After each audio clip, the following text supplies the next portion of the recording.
Do they shine? They don't know, no. They don't know, no. They don't know. What's up, y'all? I'm Jon B. This is On That Note. And my man Shawn Stockman is legendary R&B and a good friend and someone that I have a lot of admiration for artistically and a wonderful conversation as well. So thanks for having me, Shawn. Check us out. New album's out right now, Waiting on You. Real R&B, y'all. Welcome, everybody, to another episode of On That Note, the place where we speak a language we all understand, and that is music. Today's guest, he's going to understand how much of a fan I've been of his. Like, we're going to get into this. Like, this is a treat for me. He's crafted songs for artists like Color Me Bad, After 7, Toni Braxton, Luther Vandross, the Spice Girls, and even remixed a Michael Jackson classic. Yeah. Please correct me if I'm wrong with anything. No, that's all correct. Okay. Just, because sometimes I get these little tidbits of information and sometimes it's a little off here and there. So I just want to make sure I get the stats correct. His voice is authentic. His style is drenched in smooth soul and rich tone and vibes. Songs that you can make love to, smoke and have a drink to, clean your house to, or just cool, relax to. See what I did there? I see it. I see. When I think of his music, though, personally, I think of driving down Ventura Boulevard at dusk. Wow, that's heavy. Just contemplating the day that just passed and just settling down for the evening. Like, I've done that. Actually, to your music. Just, wow, we both special, live in LA, man. so just cruising down Ventura Boulevard, the windows is open. I don't have a drop top, so I just open up the sunroof and kind of like just let the music kind of do its thing. Even his speaking voice, guys, gives you Quiet Storm vibes. I'm looking for the radio show. Too much, man. So, again, I've been a huge fan of his since his debut. He is a son, brother, a husband, a father, multi-platinum, Grammy-nominated producer, songwriter, singer, keyboardist. Ladies and gentlemen, please give it up for Jonathan David Buck. Hey, my phone there. Jon B. Bless Shawn. So I had to do it. brother. I always, I want people to humanize my guests. Well, let me take these off then. Okay, I mean, it's all good. You can keep them on if you want. It's whatever you feel like doing. It's comfortable here. These lights is kind of bright. That's right, and the glasses are fly, so it matches the ensemble. You know what? I had to come right for you, bro. Yeah, you did that. And for everyone out here, man, we back. We outside. We outside. It's good to be here. We outside. Absolutely. How you feeling? Everything good? Man, I'm feeling blessed, man. I'm so glad to be back with a new album. The album is out. I'm on tour currently. Yes. The shows are going fantastic, and of course they are. Yeah, it's just a beautiful thing to be with my folks, man. Well, it does help that you're great. Oh man. So it's one of those things where it's like thank you, people brother. recognize coming from you, man. Look, John, we're gonna get into it. But the thing is that people, especially now, they're starving for soul. They're starving for something that feeds their spirits. Mm-hmm. And there's a lot of music out. Yeah. And there's a lot of fun music out. Yeah. But not necessarily soulful music. And soulful not meaning necessarily the genre, but just music that feeds the spirit. It's deeper than just being able to dance and sing a catchy hook. That's cool. And it has its place. Yeah. We've all had those in every decade, in every generation. Absolutely. We've had the Macarena or whatever, like just songs that were fun. Yeah. But not necessarily something that party music and all that. We all need party music. Yeah. We all just want to dance and lose our minds for a second and not think of anything. But for the most part, life is hard. So music a lot of times lends itself to being that audio elixir. Absolutely. So to speak, that when you're going through the stuff that you're going through, you put on Jon B. And you just let it play in the background while you're doing whatever it is you're doing. And by some voodoo or hoodoo, it makes everything feel a little bit lighter. Yeah. Isn't that special? I mean, that's the power of music. I mean, it's frequency. It's frequency. You know, at the end of the day, I think that, you know, words have frequency, rhythm, you know, melodies, chord progressions, instruments, you know, all of these. But for me, I've always just been so fascinated with sounds. Mm-hmm. You know, just beginning there. Let's just start there as a kid, like putting the records on the record, you know, player back in the day. And what are those sounds? How do they do that? You know what I mean? And then kind of reverse engineering, you know, that process, you know, as soon as I got my hands on a keyboard, it was over, or a drum machine or whatever. So, well, you know what? Let's been so into it. Well, let's take it back day one to when you were a kid. Yeah. All right. I'd like to do a segment called We Going Back, Way Back in the Time. We going back, way back. Back in the time, back right? in the time. Let's go. We're in Altadena, okay, California. My home, yes. Let's say it's 1984. You're about 10 years old, right? Something like that. You wake up in the morning in your favorite PJs or whatever you slept in, and you get up, wipe the coal out your eye, you're looking for your family. Give me the sights, the smells, but most importantly, the sounds. What was playing in the Buck household that helped transform or create at 10 who we know as Jon B? At 10. At 10, there was a lot of Duran Duran playing in my house. Okay. And there was a lot of, at the same time, there was a lot of like Michael Jackson and like New Edition. And like, there was a lot of soul. So there was like, I mean, oh my gosh, like some of the earliest records were like the Bee Gees. I was really into like them as a very young kid. So, but it kind of like hung on. So like I was kind of into a little bit of like the 70s vibes, like at a, you know, I was born in 74. So I was kind of grew up during all of that, but I didn't really go out to the clubs, obviously, and experience it. So, you know, but as far as like being 10 years old by that point, you know, I had already had 10 years of soaking up all that energy. So Donna Summer, you know, anything with a rhythm and a pulse and a melody, I was into it. You know, Earth, Wind and Fire, Kool and the Gang, Isley Brothers, you know, all of that early on soul music. The thing is, my grandparents owned a record store, so it's kind of cheating.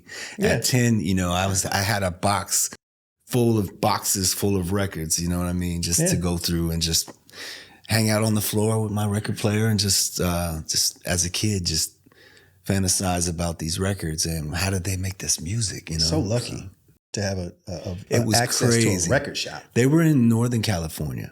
So it wasn't like it was in my backyard. I could just go over there anytime. It was kind of special when I would go to, you know, the holidays over there, you know, go up to back to Northern California, San Jose. It was actually Palo Alto, California. Oh, Palo Alto, okay. Yeah. I mean, Altadena is a beautiful, beautiful place. Lots of trees, lots of very serene. It's right by the mountains. Yeah. So it's the upper part of Pasadena. Yeah, sure. That's why they call it Altadena. So but and love to all the residents in love Altadena. And peace and you know, our prayers go out to you, everyone, all my you know, my family and is your family okay? Altadena and Pasadena. Thank you for asking. Yes, they are. Our family house is actually okay too as well. It didn't burn, but right around those streets and everything surrounding it and everything above was just gone. So I heard it's insane, man. My old little junior high school, the first stage I performed on burned up, and I saw that and I was like, oh my God, that was the first performance I ever,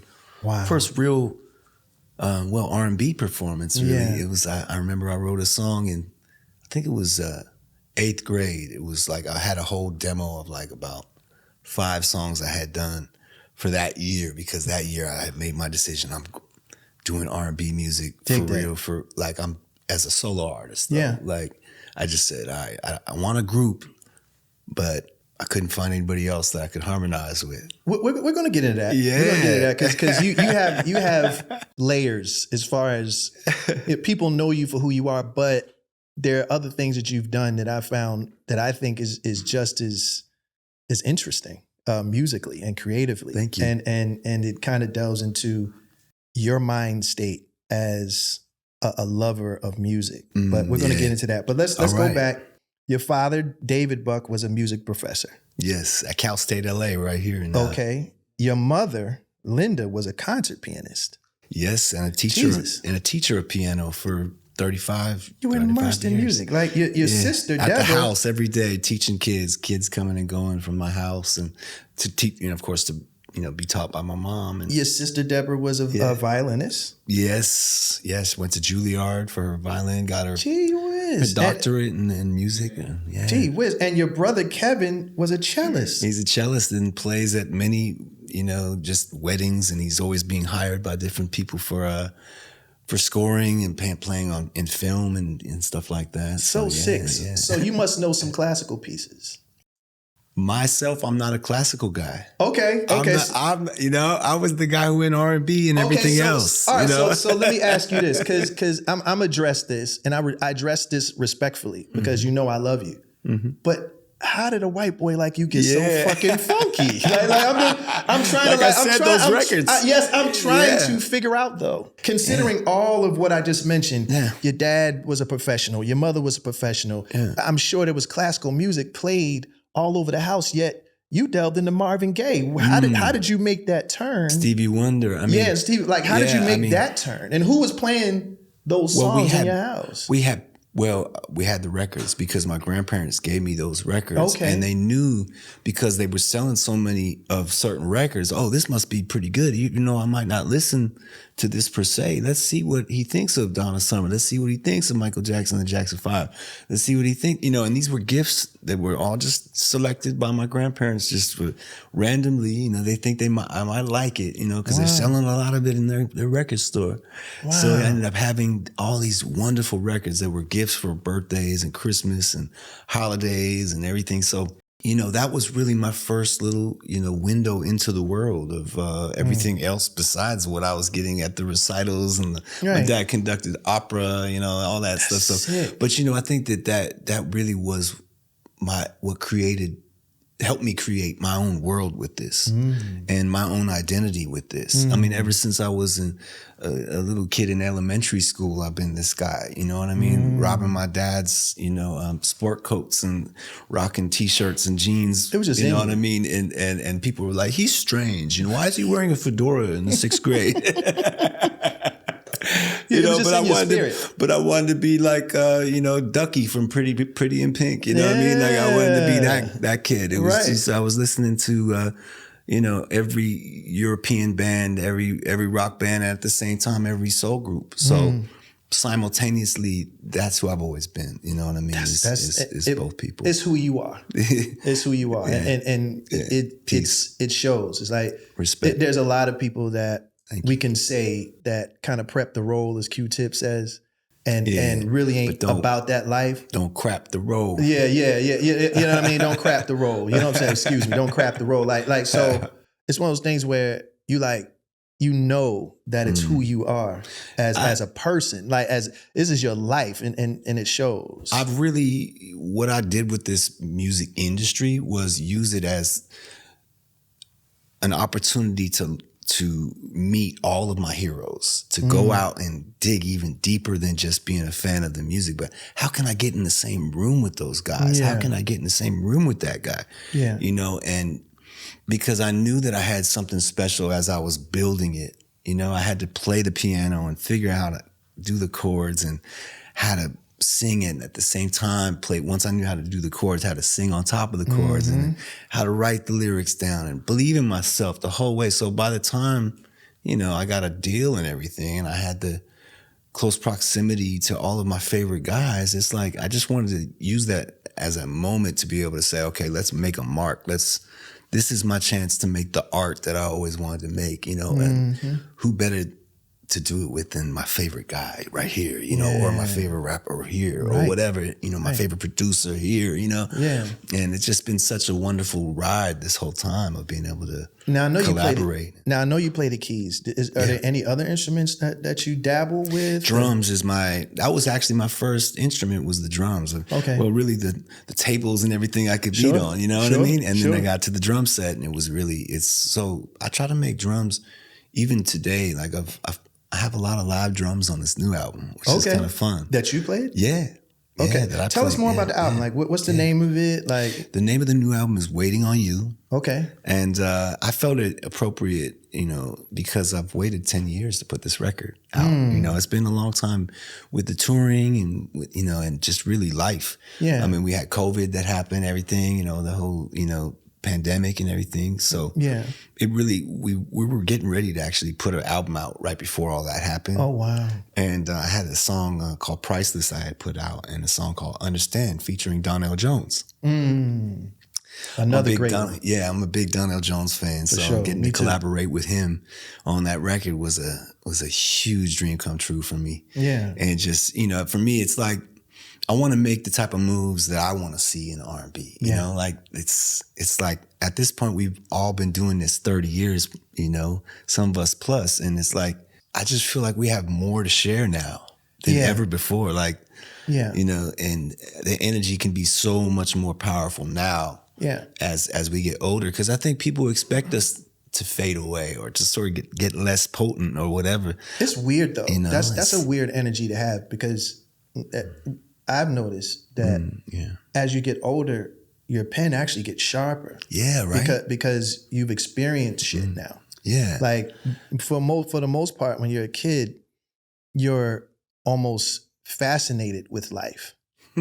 Whereas when you get a little older, you actually lived life. Well said. So when you live you life, actually have some knowledge. You have knowledge, and you have understanding of what those songs mean. Wanye says this a lot. He's like, I sang End of the Road when I was young, but it wasn't as poignant as it is now as I've gotten older. Like, I know what that means now. End of the Road it takes on a deeper meaning as you get older. So, well, you guys are special because you guys all had old soul. I call it having an old soul, right? And you know about that. I mean, as far as, I think that it's just so special being able to speak with you, man, because we have such a lineage in terms of my book of influence, in Boyz II Men, what that means for me growing up in R&B and paying attention to all of the people who are being, creatives and contributors to this music.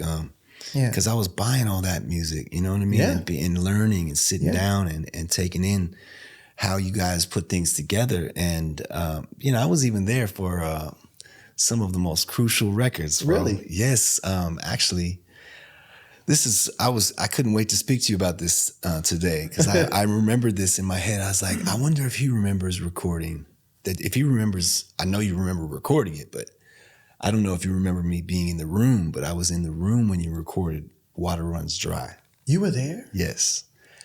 I watched you do the one take Jake that you did, because you remember it was one take, right? Yeah. Okay, it was one take, y'all. So first of all, we all sat in the control room, and Kenny was singing you the version of just how it goes, the basic melody of how it goes. But he was being very, very just he didn't put any ornamentals on it at all. He didn't put no extras on it. He just, they can see the tears and all right, like that. Right. And gave you the basic. This is the melody. You're like, okay, I know what to do with that. He went into the booth. They ran the thing, and he did the run. No.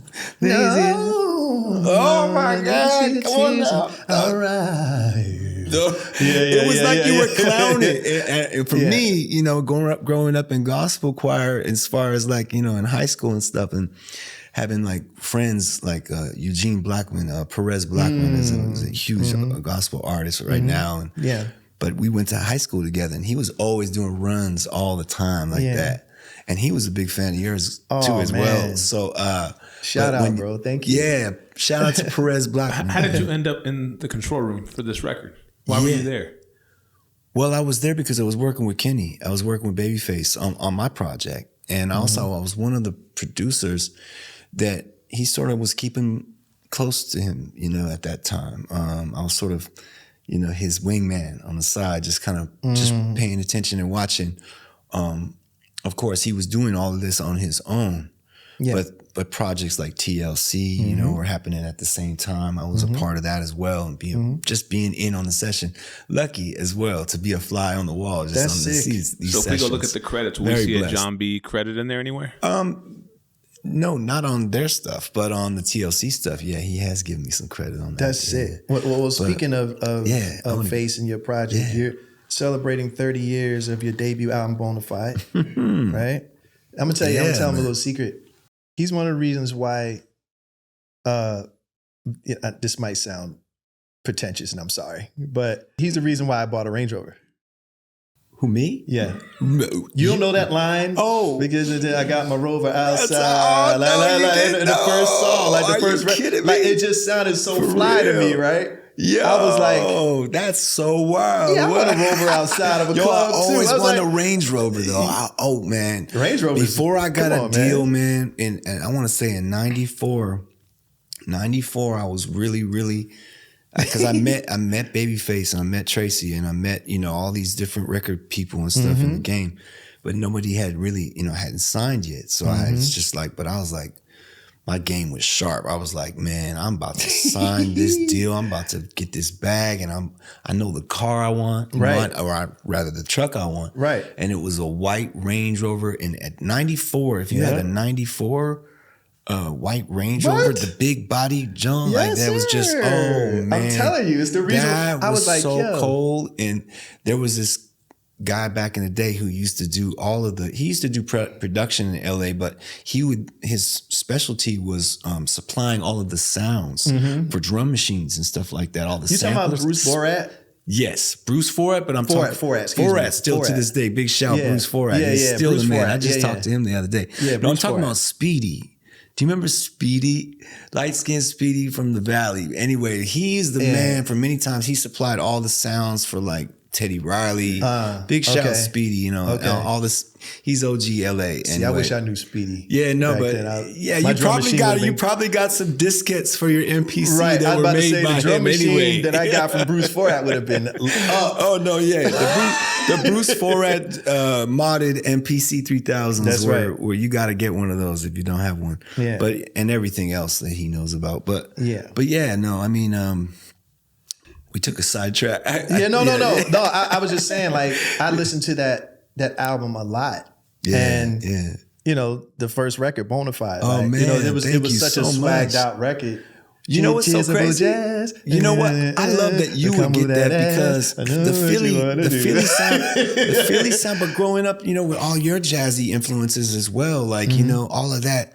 You know, when you think about Motown Philly, you know, and that first album and how inventive, you know, that's almost like some old like Cab Calloway. Yeah. You know, you're mixing old swing with like, you know, old swing soul with like, you know, doo-wop kind of almost energies and like all of that, man. It was just so exciting, man, as a kid. Well, that came from listening to Take Six.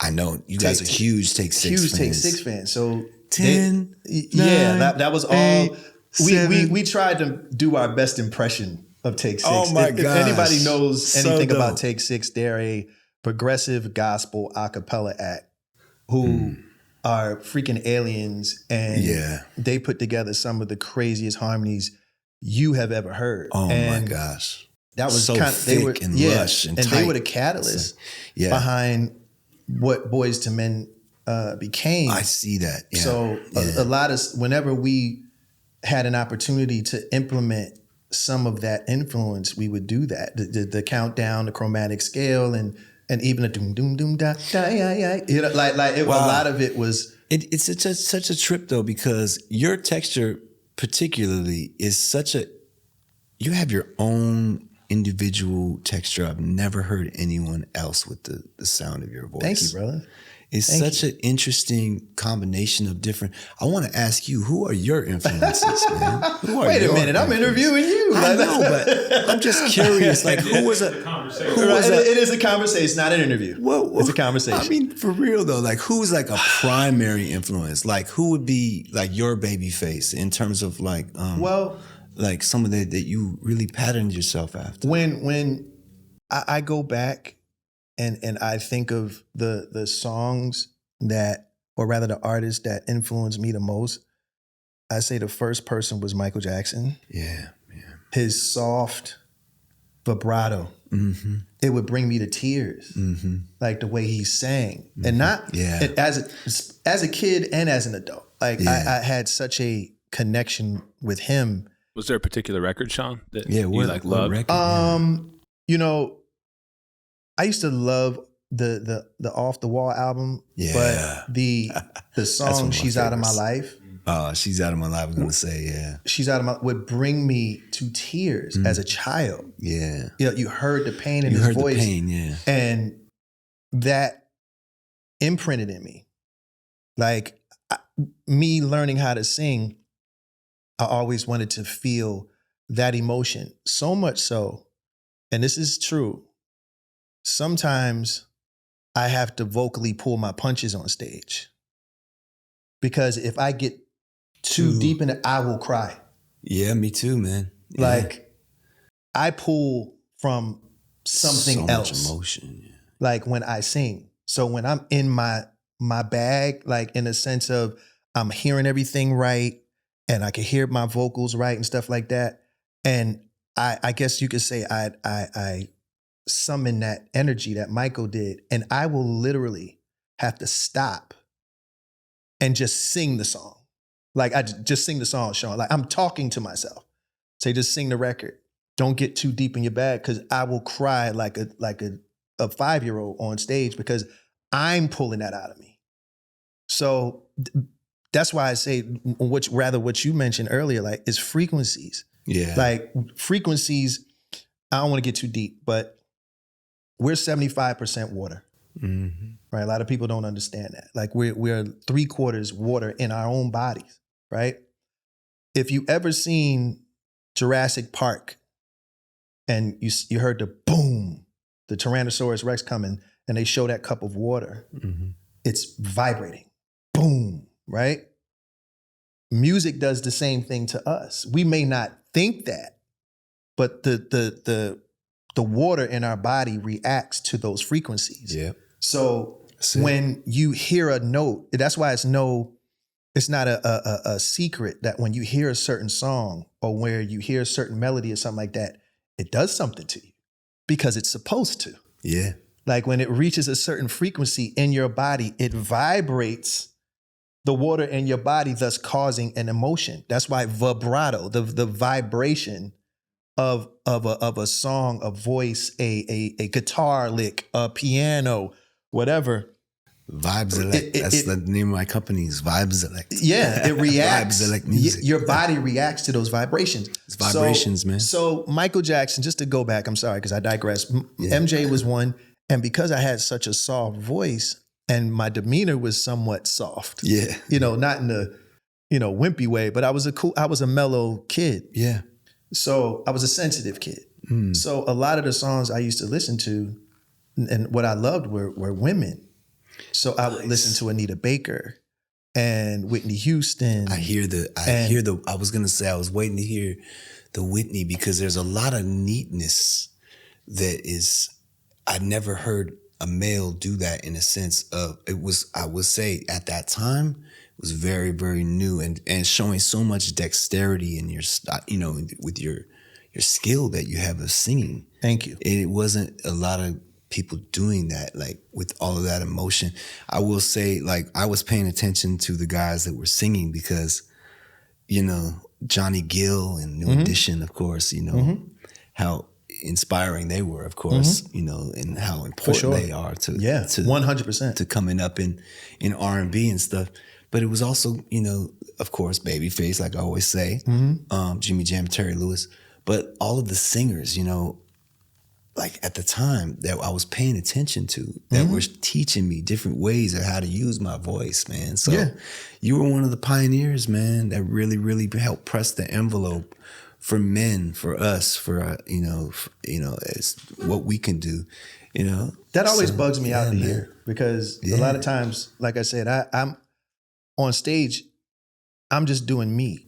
Yeah. And you're an innovator though. I want to give you them flowers. I appreciate you, John. I do. I appreciate you, Jay. And like I said, like when I'm on stage, it's almost like like I look at artists like, you know, especially now that I play guitar, I'm more, I pay more attention to a performer's swagger and their focus. A lot of times you'll see not just Marvin Gaye or not just Donny Hathaway, but you'll see Stevie Ray, you'll see Jimmy. They're on stage and they're performing for people, but they're not paying attention to them. They're just in a zone. I love seeing that. Like there's very few people that I've seen live recently. Like for example, I saw Mayer like a few years ago at the Forum. And here's the genius that's him. So he's playing his guitar solo. Yeah, and he's amazing. I'm like 2 rows like to the stage, so much so that he saw me and on stage, like, hey, what's up, Shawn? And I was like, hi. So, nice. Right. So, right. So he's playing his solo and he fucks up.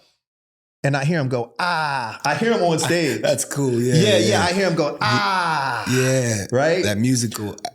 But he caught it. And then I seen him leave his body. I saw it. He went into a Rain Man type of thing where you could tell flow state. It was just him and the guitar. It's flow state. It's what happens to me. People ask me, what happened? I just saw you getting sick backstage. Literally, you were sick, like vomiting backstage, and you were all red faced, and then you washed your face off, and you went on stage and sang for 90 minutes, and you played all these solos, and you remembered every chord. And how do you do that? And I'm like, oh, that's because I've been doing it for 30 years. Yeah, right. No, it just becomes this thing that, you know, when you're born to do this, just like a track star is able to like run the, you know, whatever it is, or, you know, a ball player that, you know, shoot from half court and swoosh, and it's just like you wonder how do we do this? Muscle memory. How is it? But it's also a calling, you know what I mean? I have a calling for things, man. Yes. And you'll see, it'll just happen for you in that way because it's supposed to, you know what I mean? And you'll be in the right room because you're supposed to be, you know what I mean? And, Yeah, I mean, what's crazy is that we're practically 30 years in the business, and I'm still excited to perform, not just with my guys, but now I'm in a new state where, again, this guitar thing is taking my brain to a whole different place. I see, man. Yes. Yeah, so I'm literally geeked to be in the smallest, stankiest club. Yeah, right. With a couple of homies. Yeah. And just play for 2 hours. Yeah. And just make mistakes and discover I love those gigs. and figure things out. You know what I'm saying? Like, that's exciting for me because I get a chance to actually just explore in ways that I never imagined possible. And just like you said, it's a spiritual calling with music. A lot of people tend to write off the music industry as just a means to make money or a hustle. And this has never been a hustle for me. Like, this has been something that I've always wanted to do. It's a calling. Yeah. So it could be a big venue. It could be a small venue. I don't give a shit. You know, we get to enjoy our craft, man, and enjoy it with a few folks or a few thousand folks. Right. You know what I mean? And so but you know, nevertheless, it doesn't take the potency away from what affects us, you know, and how this music is. It's deep for us, man. And so if you come out and you concur with us and you brought your energy to the show too, and you're gonna get hyped too along. Okay, that's fine. But if not, that's okay too, because I got to get in my zone to where that don't even really. That's a secondary. If I'm doing it good enough, that's a byproduct of me just loving what I do. You know what I mean? Is you getting up and you got to give me the standing ovation because you felt that, you know? And so that's the thing, is like when you earn that from people by giving your all and you sing with your passion, and like I sing my heart out, you know? And that's what people come to see. You know, it's like, if they want to hear your songs, they could always hear them on iTunes.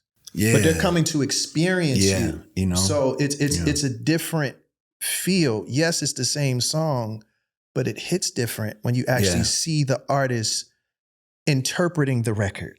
Yeah. And to live it after 30 years now, I will say that the beauty of doing this now is, like you said earlier, you know, singing End of the Road, it seemed like when you heard it, you sang it, you were like, yeah, but now when I sing it, I feel like I'm a grown man singing that, like I earned the right through my experience. And now my knowledge lines up with what that song is, the emotion that song conveys.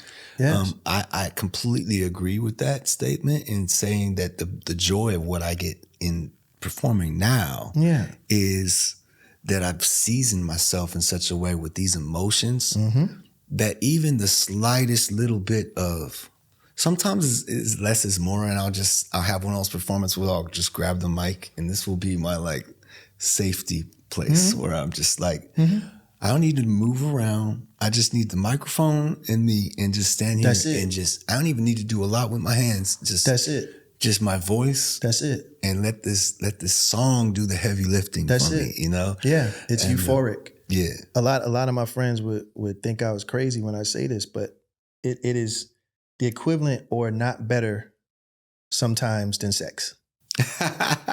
I'm not lying. You could, I mean, it's the emotions that are behind it for sure. Yeah. And it's like the foreplay of it for sure. I mean, because I think that it's, you know, it's the same ingredients go into, you know, the lovemaking. I mean, absolutely, because it's the music for it. First of all, we've created this atmosphere with this music, which is conducive for people in the bedroom. That's all. That's okay, you know. But I think that if a scientist did a study, there you go. I'm sure it releases the same level of endorphins and everything being on stage and performing. I bet you. I don't know this for sure. I bet you're right. I just know how it makes me feel. And a lot of times, like when you're on stage, like, man, you're almost satisfied now, almost like you just need a cigarette afterwards. Like I'm good to go. Oh no, for sure. Especially after you sing it with your heart, like all your give your absolute all. I mean, come on, man. That's there's a lot of emotions built up, man. So it definitely is a lot that's conveyed, and you definitely feel. I know. Whether I do, you know, a 95% job on stage, I feel like, all right, give myself like an A- or whatever like that. And, or I give myself an A+, or I'm giving myself a C that night, whatever have you. Yeah. I know that at the end of the day, I'm up there doing what I love and sharing this moment with a few folks or however many folks it is with them. And it's just I just can't lose sight of the fact that, man, we made it all this time. It's a blessing, man. It's such a blessing, and it's like there's no getting over that. There's no, for me, I can't be that guy who's fighting with my blessing, struggling with my blessing, trying to figure it out still after all these years of, you know, and be at home and you know, and well, I wish that things would have been like this or whatever. You know, I can't be that guy. I gotta be out on the road amongst the people, smiling for them, you know, holding hands, making people's day, man, you know, or night, whatever it is, and just sending them home with a good vibration. In this day and age, man, that's like having a superpower for me. It really is. It's in like any age, like that's what it is. Again, it's your purpose, and it is a power, you know, because you do it emit a frequency that, and I say this in a way to some people, is like, we are manipulators in a good way. Like we're able to control what people feel for that length of time that we're on stage. Yeah. So it really is something to not take lightly. It's very true. And you know what? You can't also take advantage of it too much. Like, you know, the fact that it's you. I try to take myself out of it's weird that you know, we're talking about performing because there's a lot of nuances I don't think people realize that performers go through. Yeah. You know, we don't necessarily want to be the focal point. It's interesting. No. But we know the music's coming out of our face. Yeah, but it's like weird. But it's like we don't necessarily want to remember that we're the ones doing it. It's like we want to belong to this experience. That's why that's real. That's why having band members on stage. I love the fact that you've always grown up with the harmonies and doing this as a group. I always wanted to be in the group. Yeah. That's why I was saying earlier, but when we first started speaking, I was like, I always wanted to be in a group in junior high. You know what I mean? And so I would try to form these little harmony groups in high school. But my point is when you feel that synergy on stage, however you feel it, whether it's with band members or whether it's with the fans out in the audience singing along with you, you get that thing going, and it just becomes this experience where you know what you have to do. It's hard to articulate, but I will say sometimes that if anybody was able to peek into the mind of an artist when they're on stage, you would swear we were crazy, because so much goes into a performance where a lot of times, and I mean, we are connected with the crowd, but for the most part, we're trying to connect with ourselves. So just like you said earlier, you're rating yourself as you perform. I'm talking to myself as I'm singing. Right. I'm literally saying, yeah, that was all right. Right? Oh my You know what I'm saying? All right, okay, that was a good one. All right, Shawn, this is where, try this. Right. Like, I'm saying this to my, you don't see it. You know what I have to do now? There's a conversation going on in my head while I'm singing. What I have to do now is tell myself, okay, that's enough. All right, chill. Chill. Right, pace yourself now. Come on now. Don't give it a.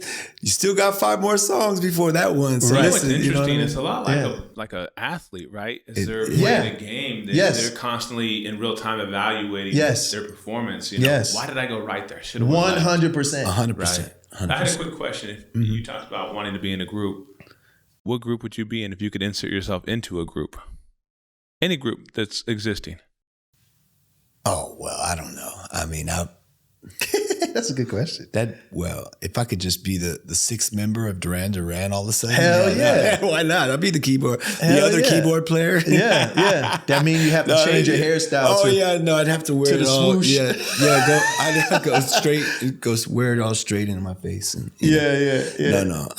No, but there is that rock and roll side to me that I don't really let people see. It's also like the dance sort of like underground house music side to me that I don't really let people see of me. I mean, there's a lot of different sides to me that I don't really put out there in the primary, sort of like straight down the fairway. I'll save those for, special mixtapes and things like that, like little album cuts as gems, to just kind of show you the variety of music that I love, and how eclectic I am of an artist, because I consider myself very eclectic. You really are. I'm hip hop, I'm house, I'm rock, I'm R&B, but I'm classic R&B, I'm modern R&B, so there's nothing that I really don't do. Maybe country music is what I don't do. Okay. And I want to differentiate myself right now in this day and age where country music is so prominent. Like I don't do country music. Country music is now old soul music, like that's like, like blues, like old blues. I can rock with that. You know what I mean?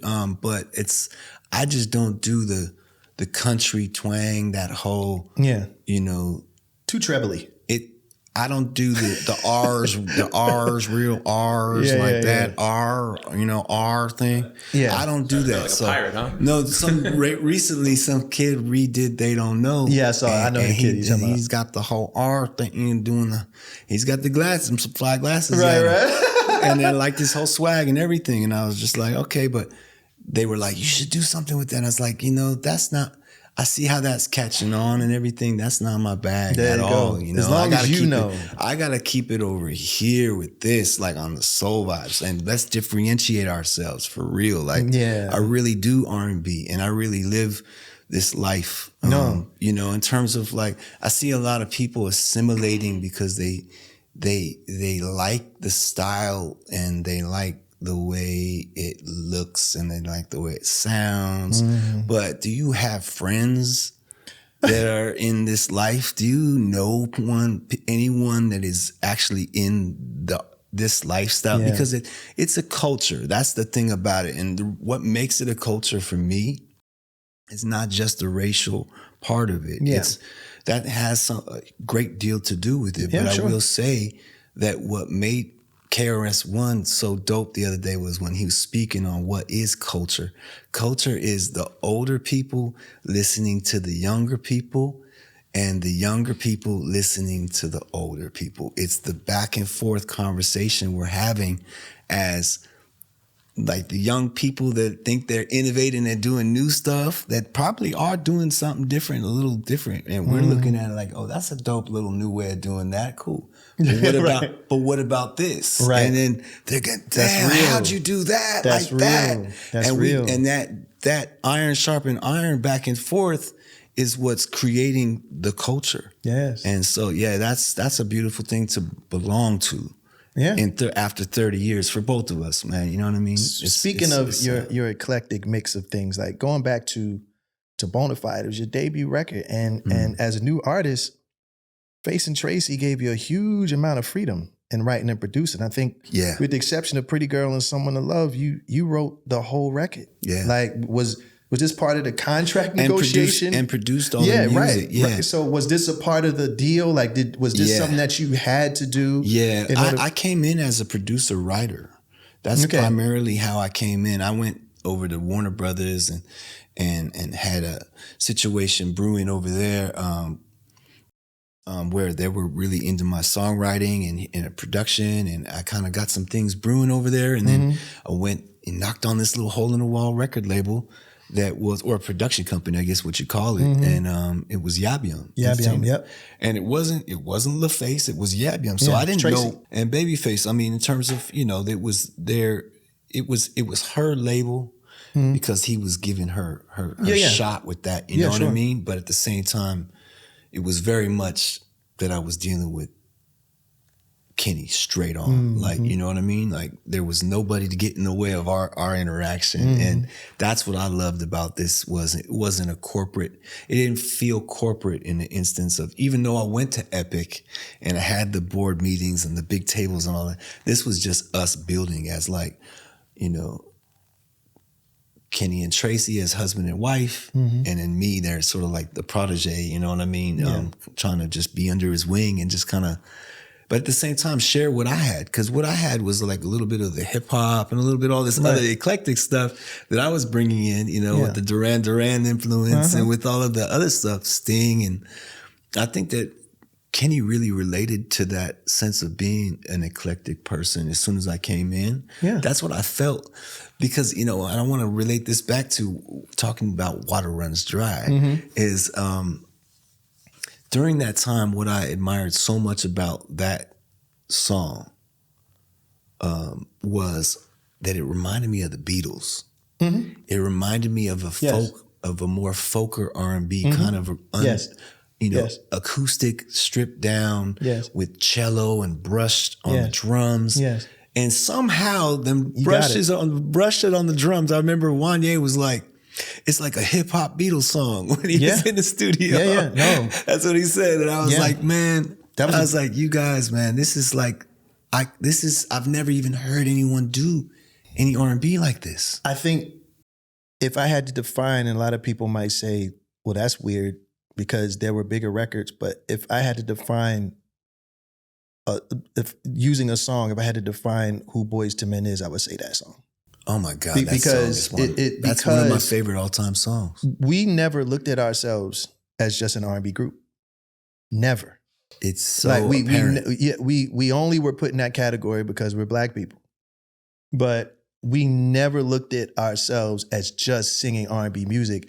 And Water Runs Dry to us was that gateway to allow us to express more of who we are. I mean, we came from the High School of Creative and Performing Arts. Before we got signed, we were singing Bach, Brahms, and Vivaldi. Wow, really? We grew up singing classical music. I was in the Philadelphia Boys Choir when I was 8 or 9 years old. So I sang Ave Maria and that proper dexterity of your vocals. That's why your runs and all of that is so it's like you're like You could be probably like an opera singer. If I wanted to go that route, because I understood the sensibilities to that. Wow. Yeah, we were from the hood, but our tastes in music was so broad that to just label us as an R&B group to us was doing ourselves a disservice, and it was stifling us. So Water Runs Dry was that record that allowed us to explore what Black folks would say the white side or whatever, but it was just music to us. Yeah. And it just felt good to not have to always do something with the big heavy bass and all that other stuff. It allowed us to strip down. It expanded R&B as a style, in terms of, if you want to say, okay, R&B has this type of song. Yeah. R&B has this type of song. Yeah. Well, now R&B has this type of song. And yes. I love it when someone innovates like that and brings in different instrumentation and brings in cellos and brings in all these things have always worked. But it was like, to me, if you could compare a record to Water Runs Dry, if you want to know the Beatles record, I would compare it to Yesterday. Yeah. Yesterday, all my troubles seem so far. Which coincidentally, we did that a cappella on that same record. You know what I mean? So that's where we were. It was like that, one of those moments. And I love that about you guys did Yesterday on that album. That same album. That's very fitting. We sang it a cappella. It's the last fitting, song on the album. Yeah. Yeah. So that's again, classic, that's what we were on, Jay. Like it was one of those things where we were at a height that I don't think anybody could have imagined. Yeah. So it just allowed us to go, okay. It was such a trip because it started off like on some New Edition combined with Take 6, combined with BBD. Y'all had like the dance thing going. Y'all had the harmonies. So it was a kind of like a one-stop shop with y'all. And you on the production. You're doing the production, the beats on Motown Philly area. Yeah. You're like Teddy Riley as well. You know what I mean? Like, I will say this. Swing vibes. I will Come say on, this. man. Like this guy, he does Philly. but the Philly hip hop thing. You know what I mean? And seeing that shine through as well with like the creative, lyrics and things. Let me say though, Dallas Austin did that beat for Motown Philly. Oh, right. But Nathan and I wrote the lyrics. Right. But yes, Dallas, like we were Dallas, incorporated, our style, jazz influence, all of that. I mean, I just got all of that from that stuff. But then to take it and to expand it, and to not necessarily, the sound just got more mature and more mature. Yeah, and Well, this might be a hot take for some, but. Yes, we were huge New Edition fans, and they were the reason why we even named the song the group Boyz II Men. It was a song from a New Edition record. So obviously you hear the influences of New Edition with what we do and everything, but we always knew in the back of our heads that we weren't them. Like we took pieces from them. Oh, it was not. But we were not compare. them, and nor were we trying to be them. No, you guys were like a new thing, and Jodeci, you weren't them either, and that's what the beautiful thing, because that was the only other group at the time. I mean, Shy, they couldn't even. I mean, and respect to my guys, Shy and everything, but there Shout was out a to different. Shy. What's up, Garfield? You know what I mean, Garfield. I love y'all, man. But that was more barbershop quartet kind of vibes, like on the corner vibes, you know what I mean? Barbershop, like that type of really just loose kind of, we just singing. You guys were like on, like you said, Take 6, the precision in the notes, in the chords, it was a lot of complex stuff going on, man. So as a musician, I was paying attention to all this stuff. There's only you guys doing this, and then Jodeci's over here on the gospel flare out, you know, like you know, and that's because it was two different textures going on. Yeah, it was. You know what I mean? And it was like the neat sound over here, and then you had like kind of like the raw kind of things going on over here, and I loved it. I love both, and I got to give you guys your flowers because there was no one else like Boyz II Men. I appreciate it. I think you guys were the last real group, actually. Thank you. Well, I mean, think about. I mean, you know, I think piece to As Yet. There were so many different As Yets. For sure. You know what I mean? For sure. As far as the installations of the group, you know, 112, all the groups that are out right now, all you know, all my guys. I love every Jagged Edge, all of them, man. So big shout out to everybody. Listen, shout out. You guys were the innovators, man. Thank you. Know what I mean? Listen, shout out to all the groups that JB mentioned. Yeah. I love all of you guys. I know JB does too. And we love the contributions that you've made to music because we all enjoy it in our private time. Yeah. But again, being in Boyz II Men and being influenced by, say, you know, a New Edition and being brought up by one of the members, you know, he gave us a platform to be the people that we were, but we didn't squander it. Once he gave us the ball, we ran with that shit. Yeah. And even though, you know, New Edition they're legendary and they will be known as the modern day Temptations. And we never wanted to think that we would ever fill those shoes. Like we wanted to etch our own lane. So we looked at ourselves as the Beatles. Yeah, that's like because just even with our dynamic, like down to I don't think New Edition wrote a lot of their records. A lot of people don't know that we wrote most of Cooley High Harmony and the 2 album and everything else after that. So we were trying to etch ourselves into a different light. Yes, take different influence from what those guys brought to us, but change it. Like you know, to take it to another, and make it ours. So our goal was to never be another New Edition. Our goal was to be Boyz II Men. Yeah. But that's why Boyz II Men worked, Shawn, because if you tried to be them, it wouldn't have worked. It wouldn't work. It wouldn't work because their dynamic, even as a group, was totally different from ours. The sound of the voices alone is what is so iconic. And I don't like that word, iconic, but I can't find another word to describe what I'm talking about. I guess easy to remember is the word that's what I'm trying to say.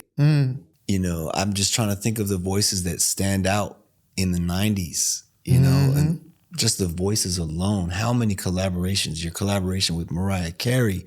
I mean, God, there's just so many classic songs that, you know, that I grew up with this music and being, you know, it's like you said, it's like water and frequency and stuff like that, you know. If you marinate in this for long enough, I think it does something to you, you know. It makes you want to make certain choices in your life. It motivates you to live your life a certain way. So, you know, it's a superpower, man, to be able to continue to convey those messages to the people, to go out here and to really continue your work. So I commend you, man, on you all. Listen, all JB, you guys, man. We're blessed people. Yeah. Because we're both 3 decades in this business. Yes, sir. Doing what we're doing, and people still enjoy it for what it is. People still get something from it. I always say that music is like a tool. Yeah. If you can't use it, then it's worthless. You know? So it's a nod to the work that you put in as Jon B that created the type of songs that will live way after we're gone. Yeah. And that's the beauty of and the power of good music. And you crafted that. But speaking of collaborations, what was it like first time meeting Pop? Wow, just inspiring. You know, I mean, he called me on the phone. You know, so he called you. You know Bezo? Do you know Bezo? No, I don't think so. Okay, man. Bezo goes, man. Me and Bezo go back, but he's just somebody that was in the industry at that time. He was around. You know, he knew a lot of heads, and Tupac was one of his homies, and he happened to be at the video shoot for How Do You Want It? Okay. And he said, I don't know how my name got brought up, but my name got brought up. He's like, man, you know Jon B, call him up, man. So Tupac called me up. That's crazy. And answered the phone. He's like, man, it's Tupac. And I was just like, what's up, man? And he's like, come down to my video shoot, man. I'm shooting right here in LA, man. I want to meet you. Super dope. And I said, what? I was like, all right, cool. I'll be right down, you know? So, but it was such an unexpected call, right? Yeah. I was like, what? I was like, you know, so I came down, and I remember seeing Eric B from Eric B and Rakim, you know, he was out there, and he greeted me on the way in. And I was like, oh man, I'm in here with some heavyweights. Like I'm in here with hip hop heavyweights. So I walk in and then here's Casey and JoJo. They greet me at the RV. And like, what's up, man? I'm like, oh my God, Jodeci up in the building. What's good? Because Jodeci sang the hook on that record, right? Yeah. How do you want it? Yeah. So they were shooting the video and everything. And Johnny J, you know, Tupac's producer. And so I'm meeting everybody for the first time. And Sway, I remember Sway from, you know, Sway was there. Yeah, okay. And so then Pac is there and he's just, man, he's so cool. You know, just, hey man, you got something to play me or anything you working on? And so of course I do, you know? Put the CD in. I start glad you asked. Yeah, I'm glad you asked, sir. Matter of fact, you know what I'm saying? So I put on a couple tracks, you know, and he starts just freestyling to my beats, and we just, you know, instantaneously everybody's always like that, y'all got to take that to the studio, man, you know. So we were kind of going back and forth, and I just felt like instantaneously like we locked in. Like this is just on the RV. We hadn't really, you know, talked about really even collaborating. It was just like a freestyle moment. You know, and is this how Are You Still Down was created? Or? No, this is just us just meeting for the first time. Oh, this is just kind of a kick it session. In the RV at How Do You Want It video shoot. He's in the downtime, you know, get ready for the next scene.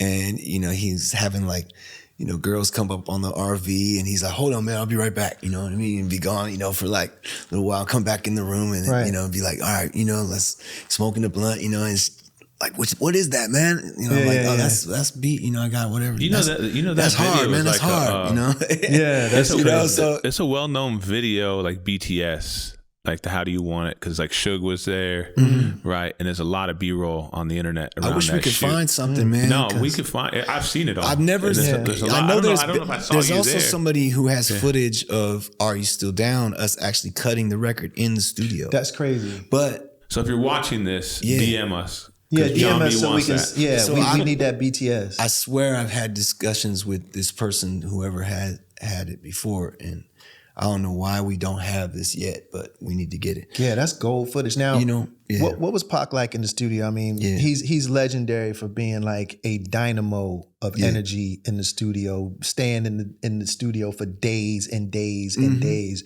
just recording records. So how was that energy? I mean, the energy was so dope because it was just like, all right, 2 weeks later, we said we was gonna link. So 2 weeks later, boom. What's up, JB? Let's get it. All right, cool. We're at Can-Am Studios. Boom. I roll out there. They have all the rental gear and everything that I needed for my session. You know, MPC 3000, you know, all my racks and stuff like that, outboard little synth racks and stuff, and had a synthesizer, had a vocoder there for me to be able to do the vocal box and all that. And so I was ready to cook up a beat for him. But I said, you know, when I came in, I saw my CD Bonafide sitting in his car on the front seat. You know, sitting shotgun was Bonafide right there. Tupac listens to R&B. And I was like, are you kidding? I knew it was his car because it was a burgundy, just dipped ass like Rolls Royce. And I was like, okay, now this is like this gotta be Pac's car or whatever. Right. So, but I walk in, you know, and he's there and he's just like super, super dope. He was there early. He had already been there. So I don't know. I guess he was recording in the other room. Of course he was. He was recording already. Yeah. And so, you know, when I kind of felt like a little late almost, even though I was on time. You know, I actually came early to set up to get the beat going, you know. And I thought, let me beat him to the, you know. But anyway, rather than cooking up the beat, I said, do you have anything that you want to play me that you guys have worked on as far as beat wise? He's like, well, let me just play you something. And he played the beat for Are You Still Down? And as soon as I heard, that rim and that shuffle, because I'm a big Sade fan, right? I love all of Sade's rhythm section and music has always been so. That's like one of my number one favorite. Yeah, you know, things to listen to. She's an alien. you know, and Stuart Matthewman and Sweetback, those guys, you know, that's Sweetback's crazy. I love that record, by the way, that Sweetback album. Yeah, I mean, Stuart Matthewman, those guys, all of her band are just absolute. I've always wanted to work with them. You know, that's who produces all Maxwell stuff too back in the day. So yeah, just huge fans of them. But the rhythm that I heard of Are You Still Down, when I first heard the beat, I thought, man, this is like some Marvin Gaye. Okay, this is like Sexual Healing Part 2. You know what I mean? What is this? I've never heard a record kind of, it almost has a Latin kind of thing to it. So like a little cha-cha vibe or something. I just was like, what is this? So I said, that's the beat right there, man. Like, so damn, the keyboards and all that I brought to do the record is like, you know, I was like, no, that's the one. So we just took it down to 2-inch, to reel and recorded it. And we just started to cook up right there. And the first thing we came up with was the hook. And he said, what you want to write about, man? And I was like, man, you know, because I was actually heartbroken at the time. Like I was really lonely, kind of going through a single period where the girl that I was with for a long time, you know, we weren't together anymore. So I was kind of in that process of kind of mourning her, you know what I mean? And being like, all right, you know, how can I get back at her? You know what I mean? And be like, see, you should holler. You know what I mean? That type of thing. And he's like, he said, what do you want to write about? And I was like, man, you know, how do you say like, you know, what's up? Like, you know, what's been up with you? I haven't seen you in a long time. He's like, oh, you want to ask her, are you still down? And I said, okay, is that I'm like that, you know? And he goes, so what's the melody, you know? And I was just like, and he said, then he's the one who came up with the lyrics. Girl, it's all right, baby. And then he kept on, you know, phrasing it exactly how the record goes now that you hear it, but he was singing it. That's crazy. Pac wrote the hook, essentially. Well, we wrote it together. Yeah. But yes, I mean, I will give him that because if it was up to me, it probably would have gone a little bit, I probably would have changed the melody a little bit and like deviated. He helped me not deviate. He's like, no, that's cool and everything. But he goes, girl, it's all right, no, baby. Let me tell you. I'd be like, oh, like that? Okay, cool. Girl, it's all right, baby. Yeah, like that. Keep that. It's something about hip hop acts like rappers.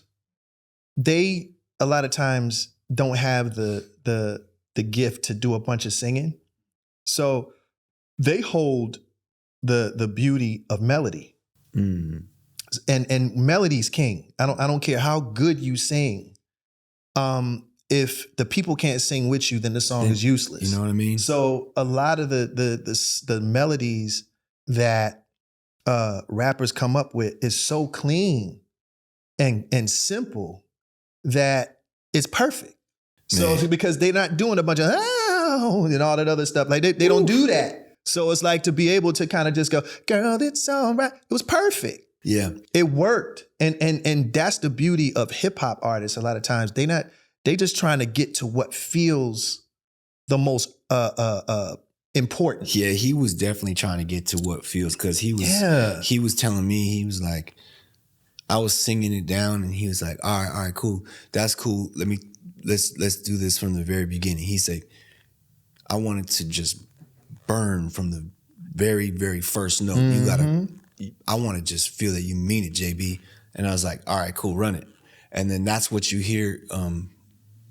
You know, I hit this like high note and I start doing the ad-libs that you hear on that record. But it was so much emotion I was trying to pull because I felt the pressure from Pac in the other room. Like, you better do that right, man. Like, listen, we didn't come here to play, bro. Like, sing it, you know? Was it the full death row experience that everybody hears about? It was, man. It was so like you had 40, to do it right. 40 people, but he was making sure that it was about me, though. You know, like everybody in the room, when the chatter got up, he would put his foot down and be like, listen, everybody, do you know who that is in there?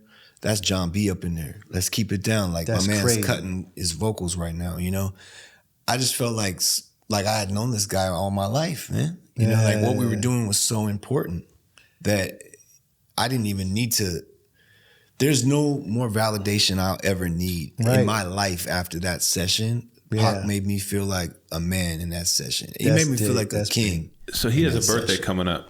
June 16th. Yeah. Right? He's a Gemini, if I'm not mistaken. Gemini, yes, he is. Yeah. What do you think, and you've probably answered this, but maybe you can find a different way to answer it. What's the one thing that Pac taught you, maybe subconsciously or maybe something he told you in person? Just don't waste your time. Don't waste your time. Don't waste your talent. Like make the time count. Like if you're going to go in the studio and make some music, make 3 songs. He's like, you're not doing it unless you do 3 songs, man. Like, I know you, JB. He's like, you can go in there and make 10 songs. So go in there and make at least 3 songs a day, or you know. He definitely practiced what he preached. And he really did. Because, I mean, right after we recorded Are You Still Down, he's like, I was about to get out of there. He's like, man, hey, you want to check out this other song I'm working on? I was like, all right, where you at? He's like, he had the other room booked in the, the B room or whatever. Yeah. And he had To Live and Die in LA going. Oh, shit. And he was recording his double. You wish you could have got on that one. Val Young. Shout out to Val Young. She's on that. Shout out to Val Young was there with me in the room. She was with me. She was there. She had just recorded her hook. So he had done his first track. He doubles his vocals, right? But he doubles his vocals so clean that it sounds like the same take. It's like, you guys, how you do that Xerox copy of your vocal. Mm-hmm. We try. Yes, you do. And you do that exactly like that. Yeah, just no, that's sick. It's an amazing thing to be in the room with the heavyweights. It just makes you feel like, okay, I've elevated to this level. We're on the same record now. Like, what do you mean? Because I was already a Pac. I was already a Pac fan, a huge Pac fan. So to get a song with him at that point was just. What do you think he'd be doing today? Right, that's always the $1 million question, because he'd be checking mad MCs left and right. Do you think he would? Because he was checking always everybody. It was all around his evolution, right? He would be checking you in a different way, though. He'd be checking you in Pac's way, only way that Pac knows. I think that the whole Biggie thing was he was transcending out of the beef, and so was Biggie. They were getting over it. I heard that too. Yeah, you know what I mean? They saw each other at the AMAs. They were like, "What's up, man?" He's like, "Yeah, this is entertainment." He's like, "Yeah, I know, I know." That interaction did happen. So, and that was before both of their demise. So, they knew it was bigger than them at that point. And this is a whole dark lineage, and who knows what. Do you think he'd be in politics right now? You think he'd be doing movies? I don't everything? know. I don't know. I think Pac was such a renaissance man. He was an actor. And his acting career was just starting to really, really take off. Yeah. So he was kind of like the first, a real pioneer in the sense of the first of his kind with that much influence on the world. Because it was started in the hood. It started all small, and then the hoods got bigger because it was every hood in America, and then it was an international thing, and all of a sudden now you're crossing over in movies, and now you're this actor with other tier actors doing huge movies, gridlocked and blah blah blah. It's just growing and growing, and I think that it's interesting how do you navigate that, when you're just so authentic in every way. Pac was an anomaly. Yeah. And I don't think there's a coincidence that a man like him, with the connection to the hood that he had, yet you see him in an interview and he speaks so articulately. Mm-hmm. Crazy. Like there's only one person that, in my opinion, he didn't have the same rise to fame because he wasn't here long enough, but the same thing because he was also extremely articulate, but also connected to the streets, was Nipsey. Mm. And they're both gone. Yeah. That's very strange to me that you had a man, or you had men that had their hands and respect in the hood. Like, I mean, the hood. Like, had real dudes that co-signed and backed their presence. Yeah. But then go in an interview and say, Let me tell you something. There's a few books that I read because of Nip. The Ways of Superior Man. And there's like 2 other books that I can't remember, but From Nip or Pac? from Nip. Like, the dude had books that after me reading them, I was like, oh, okay, I get it now. I see why he speaks this way, and to some degree, why people were he was such a polarizing figure, so much to the point where people felt like their lives had to be taken because they were speaking different. They weren't speaking ignorant shit. He didn't have to get into politics, if you ask me, because his music was his politics and his music was his political pulpit. That was his, he put himself on that mountain to be able to speak at the top of the mountain. You know what I mean? Both of those men could have been able to create another Tulsa or another movement, but if they were alive long enough. He climbed up to the top of the mountain with the knowledge that he was spitting, just the little things. See, the thing is, like, the positive forces that we could speak on are so much more powerful than the negative forces. Even though the negative forces are so much easier, it seems, to get in touch with. And I could just think of all these bad things and speak on it real so fast. It's actually kind of takes a little bit more effort to think about the positive things, And so when you have this gift of being able to, first of all, think about something positive and then also convey that message. Like, it's as simple as writing a song, like a song to your mother, like you guys' song Mama, or a song like Dear Mama, Tupac. You guys had something in common. You guys both had a song. You know what I mean? And but the sentiment behind it, though, and the love that goes behind that, how powerful that is. Yeah. And how that's forever. Like you said, that song's gonna last for after we're gone. You know what I mean? And it's like, man, I just think that ends up being, if you have a power, and that is your secret power, that is your, superpower, you're a threat to those who are your nemesis.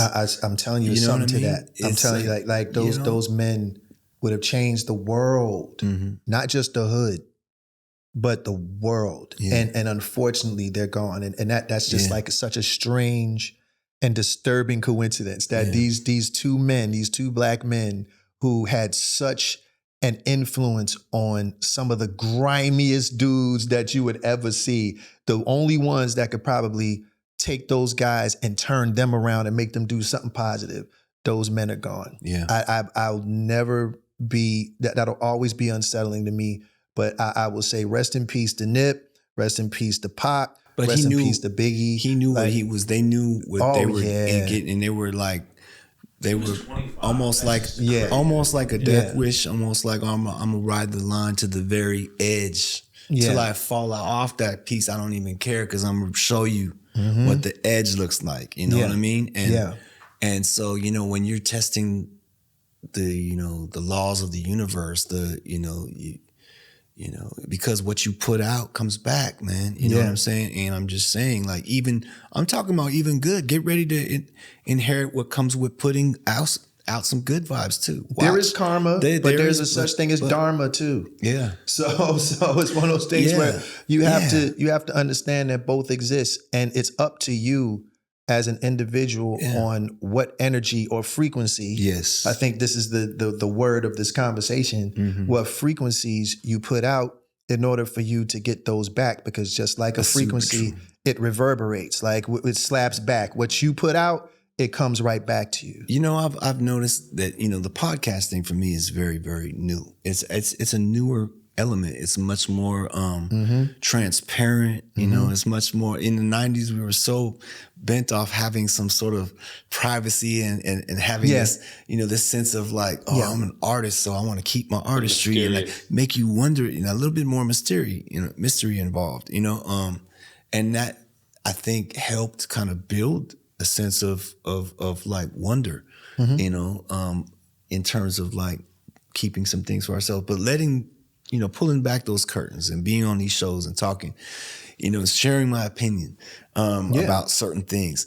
It's gotten me into some situations that, as a 50-year-old man, I didn't realize I was still learning, You have your 50th birthday already? Yeah. When was it? November 11th. Yeah. Okay. Oh, you're Sag, right? Scorpio. Scorpio. Happy belated. Yeah, thank you. Happy 50 is a big number. That's a good one. That's a Cheers, huge one. man. Yeah, Thank you. Yeah, happy 50th, brother. But I'm still learning, man. And one thing is when you see the reflection of yourself in a way where you're like, that's not very becoming of me, or that's not very much how I want to remember myself. Mm-hmm. These opportunities to speak and have these, conversations like we're doing, this is something now that's going to be remembered and kind of looked over, and people are going to be having their ideas about me from this very conversation, and the last conversation that I had and the last one, and so it's for me, it's really more important than ever to really,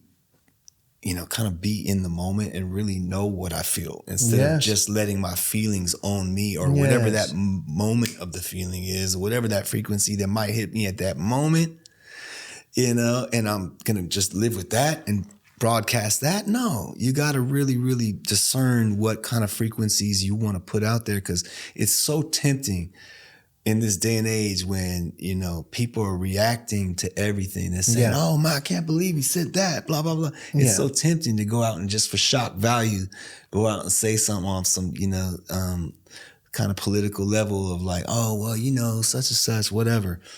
To me, I've learned that rule, like that it's actually not really the way I want to even remember myself, speaking on the things, my druthers, or who is doing what that I'm not really feeling or whatever. It's like, let's not even talk about that. Let's just live and enjoy. JB, that's why On That Note was created, because there's enough in the ethos of hot takes and negativity and he said, she said, and rumors and slander and all that other stuff. Yeah.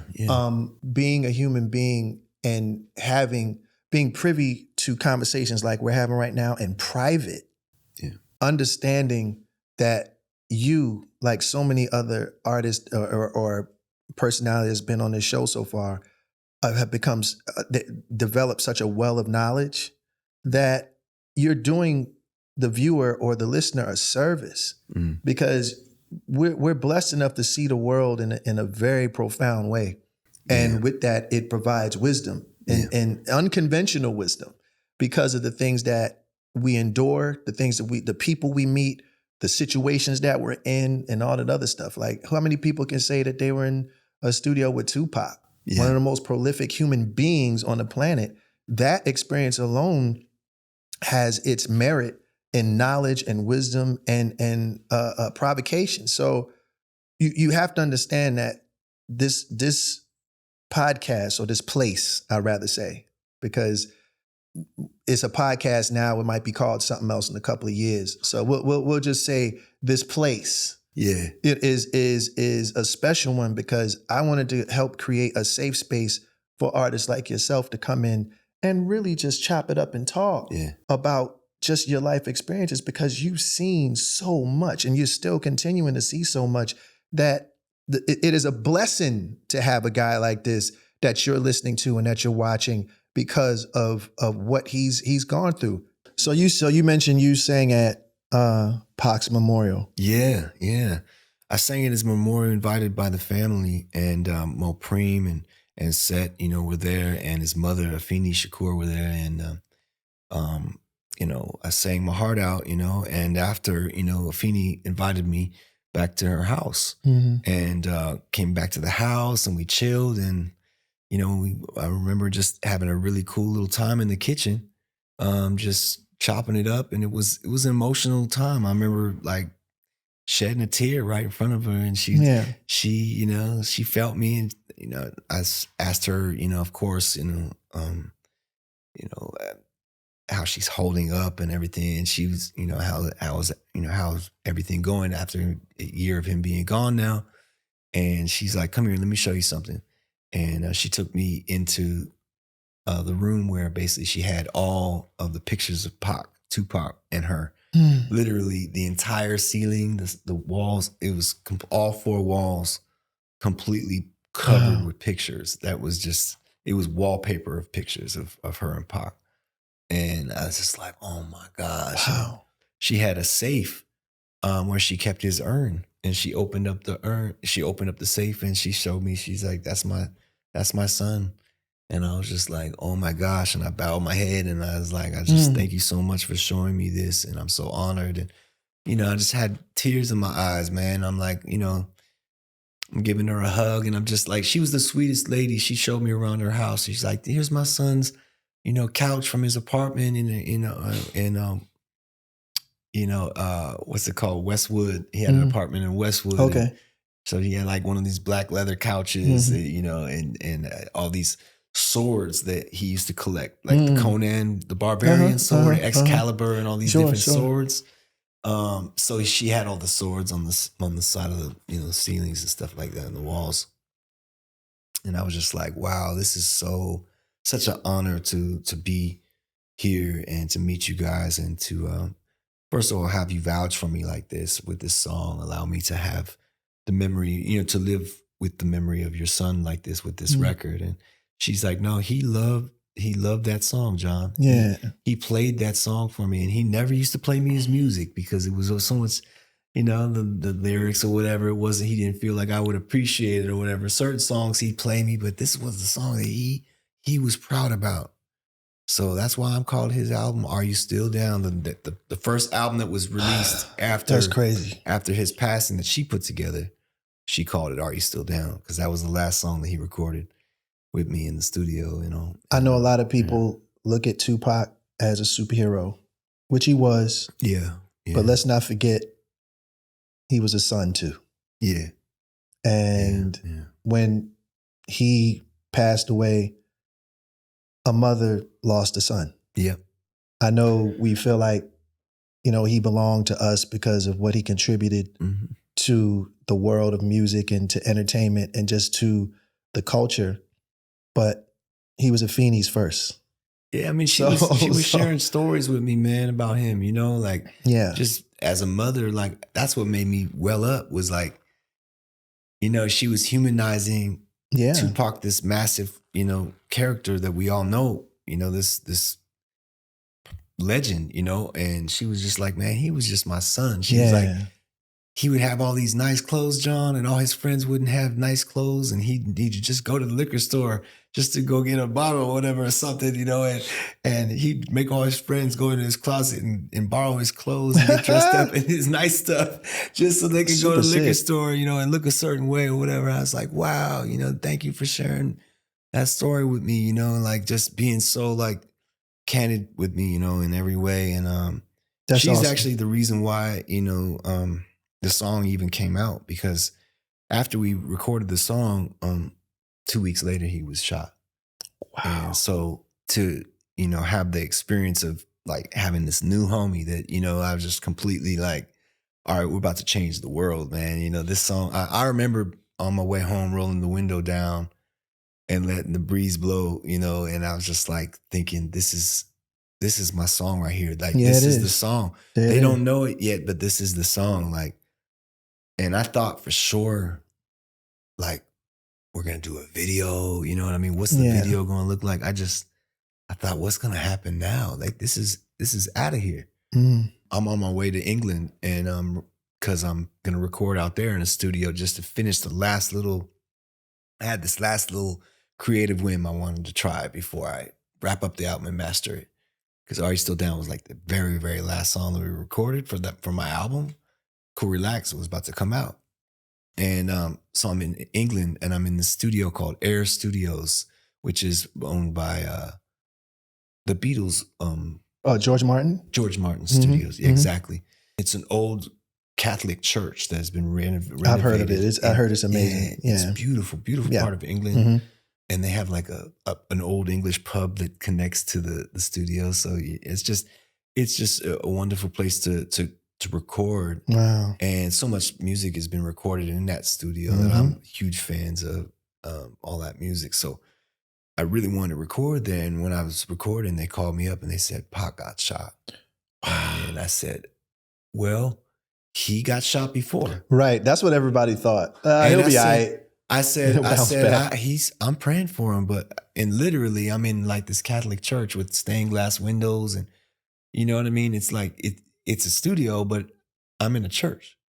So I'll go down into the cathedral kind of area where it's the main A room. We were in the B room, but I'm in the A room.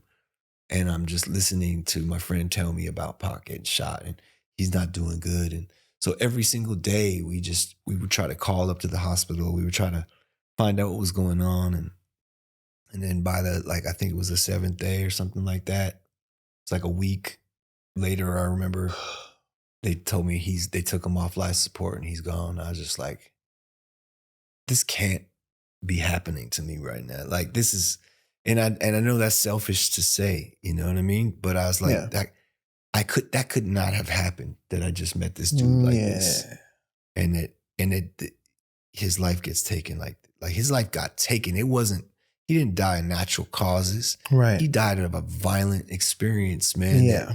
And so it was traumatic for me, you know what I mean? I was like kind of scared for my life at the same time. I was like everything, all the same thing. I was like, Tupac, what? You know, that's when things got real in the music industry. Dark. Yeah, like everybody was scared. I think to kind of move it changed around. everything. I mean, because here was this, I had this gem of a record by this man who's no longer here, who's a legend, who everyone's gonna talk about. What was the last thing? You know, I knew the type of burden that was, and at the same time, a blessing that was being bestowed upon me, you know? And so I was really went into kind of like denial state of like, I don't even know what to speak on right now. Cause this is before I even met Afeni or any of that. This is just us doing the song. Yeah. No one had vouched for me yet. I didn't speak to Suge about anything. It was nothing, you know, on the table as far as business. And it was all this unfinished business that was left for me to kind of like just discuss with my label and all that. And the label was like, so what are we going to do with this? It's not going on the album, right? And I was like, it's got to go on the album, but how can it? You know, it's like we don't have nobody to sign off on it and stuff. And there was, of course, all this red tape with Death Row and all that. So what happened was somehow the record got leaked. In Atlanta, they started playing it. This DJ in Atlanta played it, and somebody got to me and was like, "They're playing it already," and I was like, "They can't be playing. How did they get it?"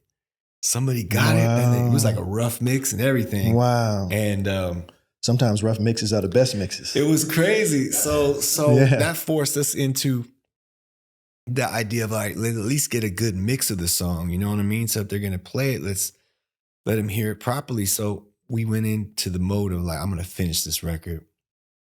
So I went and mixed it with Ian Boxhill, rest in peace. And everybody that produced on that song or, you know, was involved is all now resting in power right now. So I want to big up Johnny J, rest in power. You know, the beat maker of that song, he made the beat.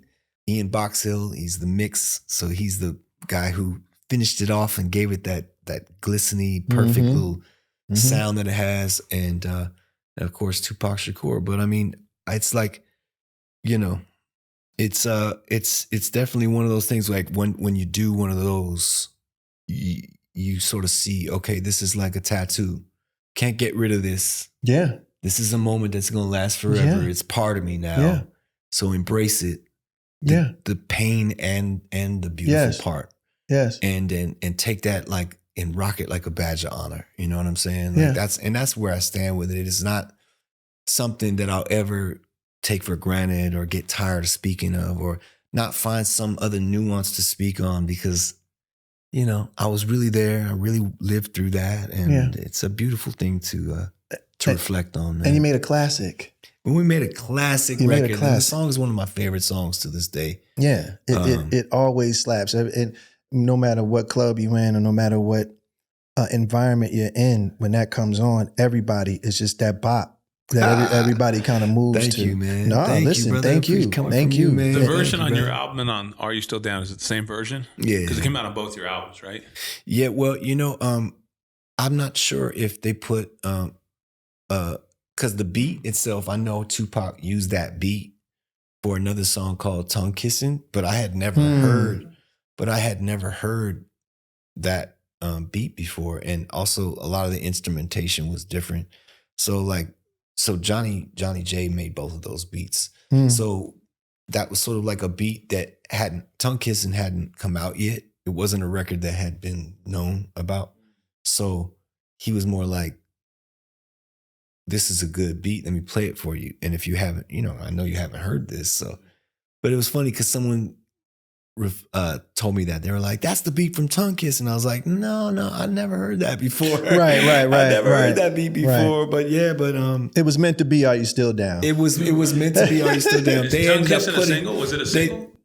I'm not sure, but they put it on the Are You Still Down's record is what it is. Is that so that double album, right? Yeah, and so that beat itself, that was the first time that beat had been used, and that was recorded before Are You Still Down? But Pac still felt like that was an unfinished story, and he felt like telling the story with me and making the official record that beat was going to become Are You Still Down? That's part of it. Sometimes beats are recycled and used with certain circumstances. That's just the business. What we did was we put some in we put, like, I remember Johnny, whatever his name was, he played guitar on the joint, just made it cry.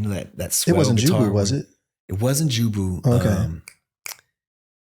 Oh man, I'm forgetting his name. I don't want to call him out the wrong way. But well, shout out to him. But I think it's G Money. G Money, I think his name G Money? is. G Money. Okay. Big shout out to G Money. Yeah. But he just did this crying guitar and it sounded like that's when you swell the volume. Playing with that volume knob. Yeah, right. And he had these crying, he put these crying emotions in the record. And I also played the vocoder. Because remember I told you I had that equipment there. So I got on the vocoder. A funny story was we were passing around the Hennessy and the blunts were going around and everything. And we're having a good old time. And I already sang my main vocals. So now I'm just kind of putting the icing on the cake. I'm having fun. All the pressure's off, but I'm messing up because I'm doing too much. I'm like, girl, it's all right, baby. You know what I mean? He's like, wait, hold on. He's like, hold on. Stop the tape. He's like, no more Hennessy or no more blunt. But John, man, don't nobody pass him nothing until you get that shit. Get that Pull right, it back, bro. everybody. Pull it back. Get that right, bro, right now. And I was like, all right. And then that's what you hear on the record is the take of me going, girl, this is all precise. Like perfect. I'm all trying to make it. Right. Man, Pac was pressure, man. Pac was pressure. That's Were you really nervous during that session? If the engine, not nervous, I felt like he was my brother, you know what I mean? But nevertheless, like, how your brother pushes you and he's not gonna, all right, that was all right, that was cool, but get it again, bro, you got this. That's right. Like that type of that tough love, you know what I mean? But if anybody was off in like the engineer, he was vicious. He was vicious on the engineers. If they missed a punch, man, that was late, man, what? He would go off. So they were all very much tuned in and very one step ahead of Pac. They knew what he wanted. They had all the effects already ready, so he didn't have to tell them. Right. Make it sound sweet, man. Right. They already knew what he needed. Whatever on there. They already knew. Yeah. Well, again, you made a classic, and again, thank you so much for contributing to that. But thank you. Let's get back into some of your history, right? Because you mentioned you always wanted to be a part of a group, but you were in a singing group called Jack Herrera. Yes. With bandmates Dominique and Silky Deluxe. Dominique Quinn Superstar. Yeah, and Silky Deluxe, who were your background singers. Silky Deluxe, and we also call him Son. We call him Whitey. We call him Philip White. Yeah. I was hip to that because somebody told me. Mostly known as Silky. No, he told me a couple years. Someone told me a couple years. I forget who hit me to that. There's like, Jon B was in a group. I said, no. And I looked it up, and your album's called Retro Futuristo. Yes. And let me tell y'all something. If y'all haven't heard this album, that's one of my favorite albums I've ever done. Like, it's so dope. So these guys were my background singers on my Cool Relax tour. And these tracks that I did for this album, Retro Futuristo, I produced everything myself, you know, as far as the music. And then I'd let them hear, you know, what I was doing. Had maybe a hook or two on a couple songs that I did myself. So I was like, what would it sound like if you sang the low note on this song, High Off You, and you sing the high note on this song, High Off You, and I get high off you. And it's like, y'all shot the video in Holland. 3-part harmony. And so from that point on, it was just like, I was like, come on, you guys, come with me to Holland, man. That Amsterdam's my favorite. You know, that's like my place I go for my birthday every year since I got signed. Shout out to all the coffee shops. Yeah, big shout to the coffee Amsterdam. Shops. We love the coffee shops. We love the coffee shops. Right here. We love the cobbles. We love coffee. We love, you know, coffee. We love the coffee in Amsterdam. Absolutely. The Colombian rose particularly is really no. All that. No. But I will say it was a fun pleasure project that I did with my background vocalist. But it wasn't like officially released though. It wasn't. And the thing was it was always I always intended on doing it on my own label, where I could kind of like really, because I you know, pretty much, well, I did, you know, take the time from my own career as far as my solo career at the really at the height of whatever I was doing with Cool Relax, was just coming off double platinum plus success off that album, and a very successful tour and everything. And instead of continuing with that trajectory, I was all of a sudden really so completely just swayed by the idea of kind of, I want to be the Roots right now. You know, I want to be like Erykah Badu, and I want to do, you know, this soul thing over here, like Roy Ayers, and where's the Dexter Winsell vibe, and the, you know, and all of the, and it's interesting because Philadelphia soul, man, like y'all got something so special with all the music that you've put out over the years. It's such a different take on soul music, because that's where jazz, I felt like, simplified. Yeah. Instead of being so abstract. Yeah. That it started to simplify, and now chord progressions. Like Philly got some of the coldest musicians in the world. You know what I mean? And so now chord progressions now are simplifying, and you guys were innovators with, you know, man, to say the least. But it's like, you know, Dominic Quinn, he's from Philly, and Silky's from Dallas. So the three of our dynamics, me being from Los Angeles, and you know, I'm a huge D'Angelo fan as well. So, and Jamiroquai as well. So all this music, you know, like it was like, you know, it was like, I was like, where's all that? You know, I want to show this musical side of myself. Once again, how eclectic I feel as an artist. So rather than do another Jon B album under the name Jon B, I thought, wouldn't it be funny if we just named this group like a character?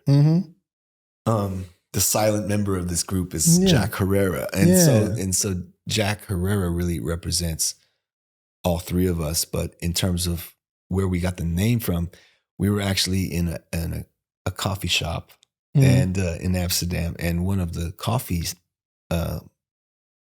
selections was drinking coffee. You know, yes, exactly. That's what you do. One of the coffee bean selections was by a guy named Jack Herrera. Okay. And it was, you know. No, that's it. So we thought, man, let's put an A on the end of Herrera and change it to Herrera. Yeah. And it was just a funny thing, because we all unanimously said, yeah, that sounds dope. That sounds like it. I thought it was very progressive for you, especially because you, just like you mentioned, you've come off multi-platinum album, successful tour, you were at your height, and anybody else would say, okay, I'm gonna do another solo record. But you went artist and went left. Well, it gave me the chance to be a musician. Yeah. Again, play the drums, play the Rhodes, play the organ. There's a lot of organ on there that I do. Yes. That's very, very like B3, very gospel church organ kind of energy in there. That's I grew up, you know, in high school being a part of the gospel choir, and then going to churches in LA and being influenced by their sounds and what the organ player, the keyboard player was doing in those settings. And that ended up rubbing off in a real way in terms of my musical selection, the sound selection that I went for. Because I was, albums like Lauryn Hill's Miseducation of Lauryn Hill, it was a lot of gospel energy in that record as well. 100%. So during that time, that was much more of I think we were really on to something in that, right there, that little Renaissance period we had. We were kind of going through our own Marvin Gaye what's going on period. Yeah, sure. Where, you had these almost political, very, insightful records, very conscious records that Lauryn Hill was putting out, Erykah Badu was putting out, to be a part of that, as well as D'Angelo as well, so to be a part of all of that, and to concur with all that energy, to be on that frequency, if you will. Yeah. We started to, go for, I got to give Raphael, Saadiq, and Dwayne Wiggins, though, their props too, as far rest as in peace, Dwayne. Dwayne Wiggins, rest in peace. I mean, such a, and what he did, Tony, what they did with Toni is such a huge part of what would get me to do a project like Jack Herrera. Yeah. Because it's just those names, like, who is Toni? Right? There's 3 guys in the groups, but they're all Toni. Right. Cool. That's a cool vibe. That is a cool vibe. They all get to share the spotlight. So I love the idea of Jack Herrera being an opportunity for us to all share that spotlight. If you guys have not heard Jack Herrera, I mean, it's available on iTunes right now. Yeah. Do yourself a favor and download that. Now, you being a producer and a songwriter, just wanted to know if you had to give up one, an artist or a or a songwriter producer, which one would you favor? Oh, songwriter producer, 100%. Why is that? The craft of playing the instruments, the actual sound selection, like how meticulous I've always been with like snares and kicks and claps and just what would mean nothing to someone else. Yeah. It's like I am so enamored and fascinated with like synthesizers and drum machines, and preamps and things that if I played you like this preamp and then another preamp and showed you, did you see the color, the difference? And you'd be like, I don't hear anything different. Right. And I'd be like, what do you mean? That's like, so what means nothing to a person, but is so subtle, is such a subtle thing, is like a huge thing, a great big deal to me. It's a very expensive and very deep rabbit hole. Yeah. Being a Sonics geek. Shout out to Tim Kelly. Yeah, big shout out to Tim Kelly. He's one of the guys who obviously you've worked with. He produced They Don't Know. That's right. Yeah. But I've seen, because Tim Kelly and with his partner Bob Robinson, big Tim shout. and Bob, if you don't know. Tim and Bob. They would do records, right? And I've watched Tim, right? And for example, he'd have this MPC. He would say sample a snare from an old Dusty. He'd put it in a drum machine. He would edit it. He would tweak it, whatever. Then he would run it through the board. He would tweak the sound through the board. He'd run it through the drum machine again. Yep. Tweak it back in. Sample it back in. He was layering stuff. Yeah. And by the time he finished doctoring this one snare for about 45 minutes, and he used it on a record, and that shit would go crack. Yeah. And you'd be like, God. He was primarily mixing. Tim Kelly he's an amazing sonic, crazy, scientist. He was a sonic nerd. Like he would do, we would literally watch him. Like, all of the records they produced are some of my favorite R&B records. And it reminds me of the same. It's like what you guys started with the song like Water Runs Dry, and how exotic and how sophisticated that sounds. Even the way that song is mixed as well. Yeah. Yes. And the sonic, how that just presses the envelope sonically. Yes. I feel like with acoustic guitars particularly. Yes. In R&B, that Tim and Bob really followed that 100%. That tradition and kept 100%. That alive with like Carl Thomas is emotional, and you got Joe with so there's a category, JB, that you're in that I like to personally call expensive R&B. Yeah, I love that. Like where when you hear it, it just sounds so opulent. That's what we want. And rich. That's what we're going for. Like, it's beautiful. That's the way Babyface music and Jimmy Jam, Terry Lewis's music makes me feel. It's like expensive. It's almost like this beautiful chandelier with the high ceilings, and it's there's no way to kind of dumb that down or dim that light. It's just gonna shine like those crystals are gonna shine. You know what I mean? And that's what it's a crystalline sort of like if Mercedes or any of these Range Rover, any of these opulent companies can speak on something, it's because of the quality of the vehicles that they create. I mean, you could, and I like to think of this music as the same quality in its own. You could drink a 40 ounce to it, but it just cheapens the experience. Yeah, go up, buy yourself a nice bottle of wine or higher end of Hennessy. Yes. So, the 13th. Wait for payday if need be, but get yourself a nice bottle. Put on some Jon B, some Cool Relax or some Bonafide. Hey, man, thank you, man. And then sip to it. I guarantee you the alcohol will taste way better. Okay. Now, this is the fun part that I like to do. What we like to do. The top fives, right? I have two for you. Yeah. Your top 5 singer-songwriters of all time. Well, I think everyone knows my number 1 would be Babyface. It's mine too, coincidentally. Mine 3. Right. Okay.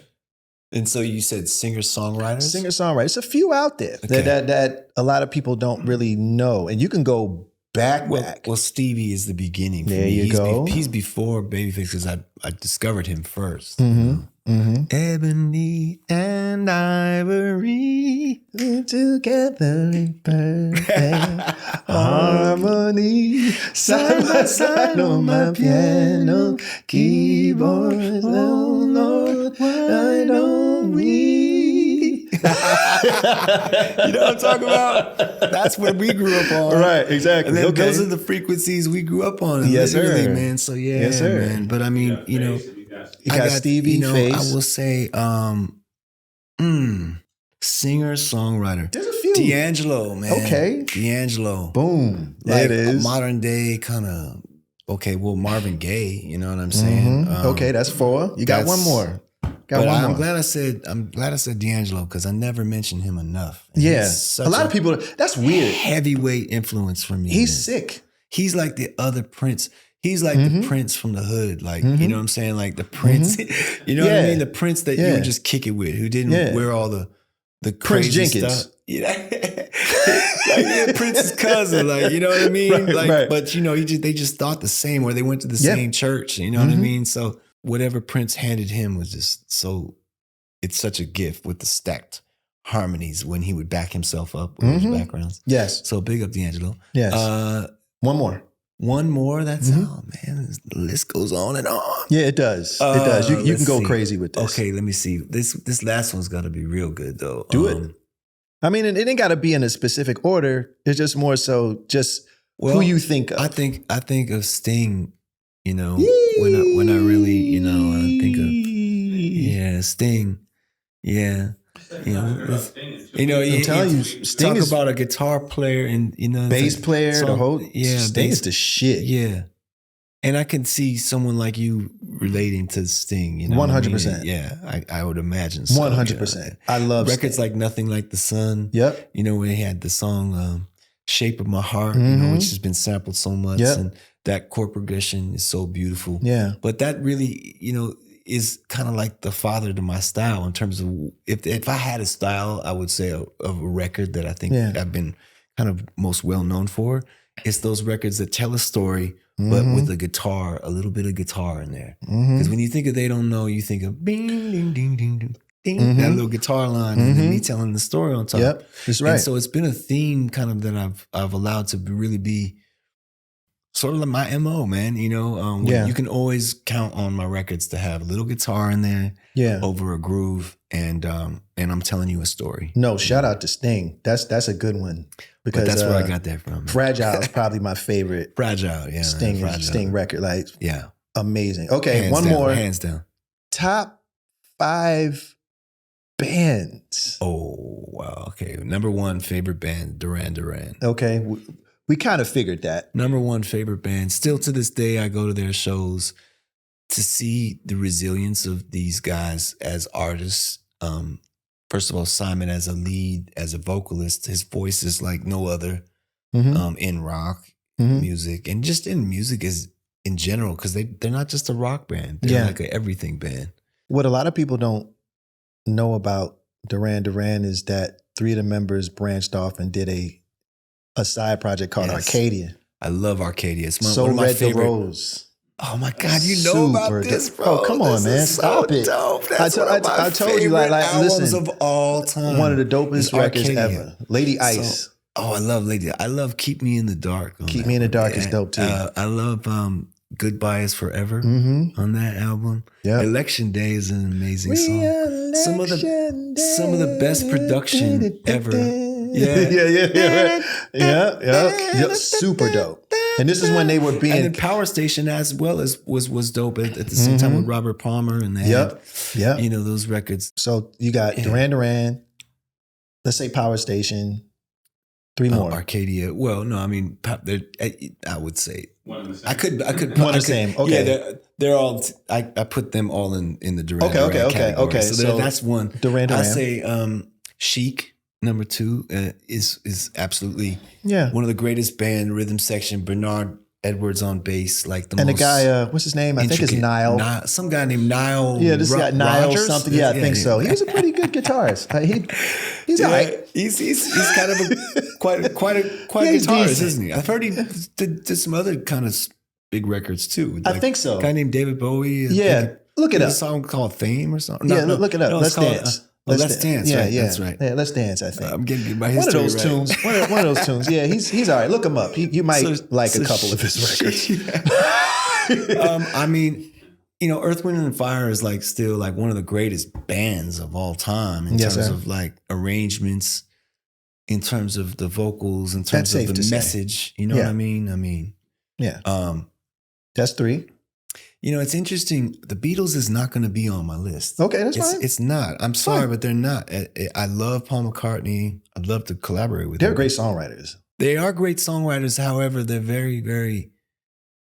It's like anything goes with the Beatles. I think they could have sang like "Happy Birthday" and it would have been cool. Like they actually did. You know, today's your birthday. Oh, right. Yeah, they actually did. And it was a big record. Isley Brothers, y'all. Let's go. The Isley Brothers. Let's go. You know, Isley Brothers, man, the Rhodes and the guitar and the way the drums and the way Ron's voice is so smooth over the top of it. It's timeless music. Yes. It's timeless. Yes. Yeah. Yes. Did you do 5? Is that 5? One more. Okay, Give us one more. Last one. Group. Ooh. You know, I gotta say, this is a new group, but they're like my favorite band right now. Mm-hmm. Arcade Fire. Arcade Fire is dope. I love Arcade Fire. They're super dope. I think their song Signs of Life is so dope, and the Reflector album is so dope, particularly because of the rhythm section. I love the fact that they use like old kind of dancing 70s, late 70s they're real kind of experimental. disco-esque kind of music. Yeah. Yeah, super sick. I love them. But I mean, I could go on with the band thing. We could talk all night about No, that's good. That's good. Like, but I love Arcade Fire. Like those I saw a documentary on them recording like their biggest album. And I think they rented out some house in Australia, because I think they're Australian or something like that. And like just seeing I think they're from actually, you know where they're from? Where are they from? They're not Australian. Excuse me. They're actually they're from where are they from? Montreal. Oh, Montreal. Yeah. They're Canadian? Yeah, they're Canadian. Yeah. I didn't know that. They rented some house out, and just seeing it gave me chills. Whenever you see a room full of wires and keyboards Oh man. and guitars and stuff. All the preamps, all the microphones, It's all the soulful guitars, as shit. the Like just to synthesizers. see all of that stuff, like work Mhm. is Well, being put into that place. Like that they're making That's some how my fire. studio is. It's like when you come into my studio, it's just there's just I don't care about feng shui. Right. I'm like there's Right. cables, there's keyboards, there's preamps, there's Watch your step. old Right. yeah. Watch your Right. step. That's a keyboard I'm not using right now. It's Right. to the side. Right. But what Right. what that does is cut through all of the crap. If you want to go to another studio where they have all the lights and all the other stuff, cool. Well, that's a different kind of experience. This is more about crafting a record. Sounds like I must pay a visit. Yes, you have to. Okay. Please. The last person who did was Tank, and we did the song "Waiting on You," which Yes. is my single for my new album. right Fiery now. too, by the way. Thank you so much, man. Shout out to the homie Tank. I was excited for you to hear that record, man. Yeah. Because I want to give you your flowers too as well. Speaking of singers, male singers who really challenge the norm and press against the norm and kind of innovate and press the envelope. You've always done that with your runs and with your melodic sensibilities.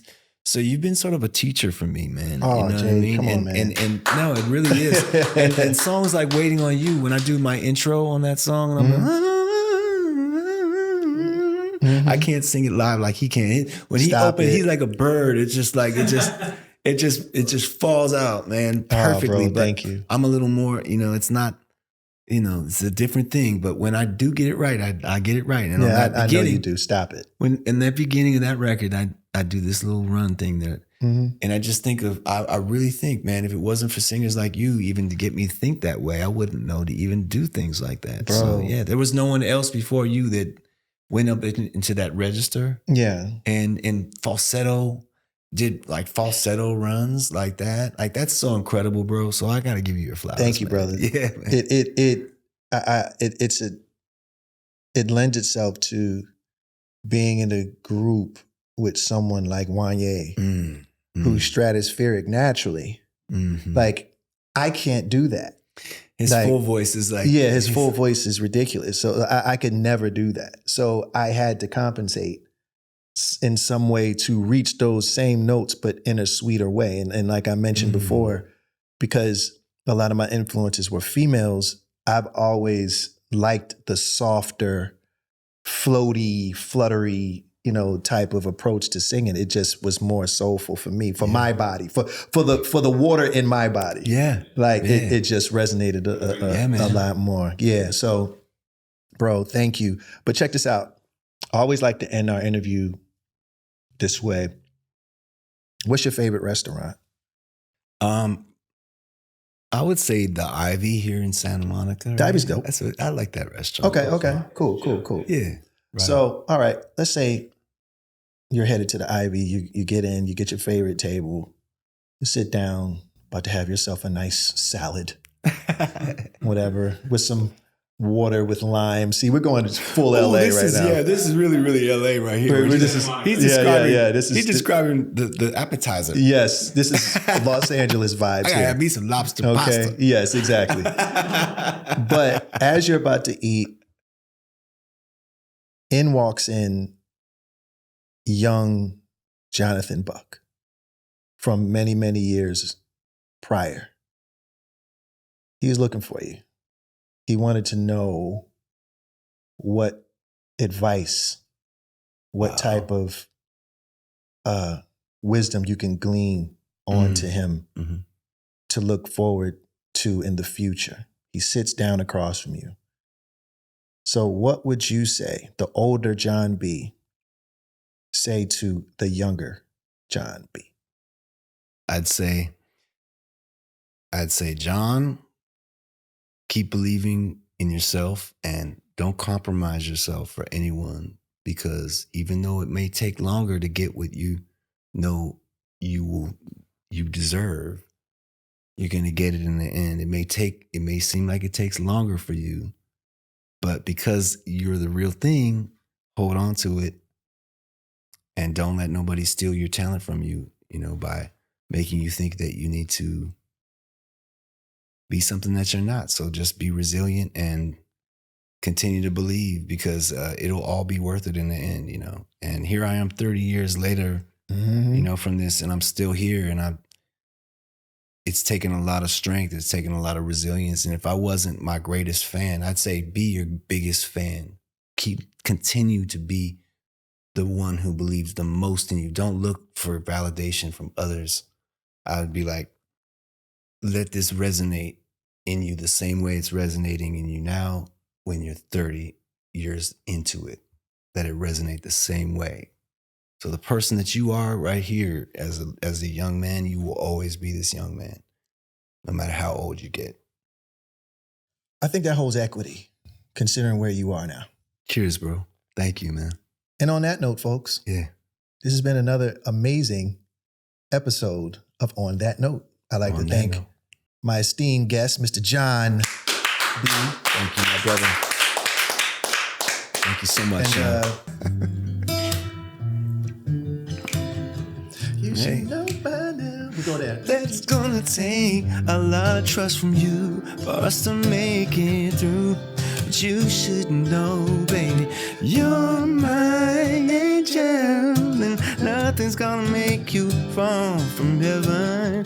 Girl, I'm just gonna love you, baby. What people saying, know about you and me.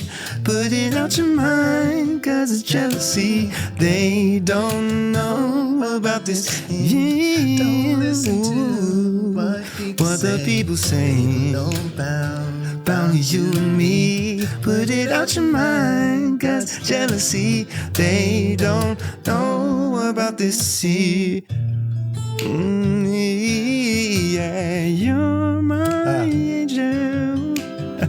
Heard about my past, things I used to do, the games I used to play, the girls that didn't last. I know what's on your mind, you think I'm doing wrong. Can I say what is real? You are the only one when I'm not around. Do you think of me, or what them jealous ones are claiming me to be? You should know by now that it's gonna take a lot of trust from you for us to make it through.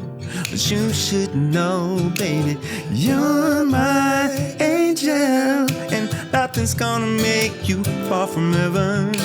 My girl, I just wanna love you. Don't listen to what people say. And they don't know about you and me. Put it out your mind, cause it's jealousy. They don't know about this here. Don't listen to what people say. They don't know about you and me. Put it out your mind, cause it's jealousy. They don't know about this here. They don't know about our love. They don't know about our love. They don't know.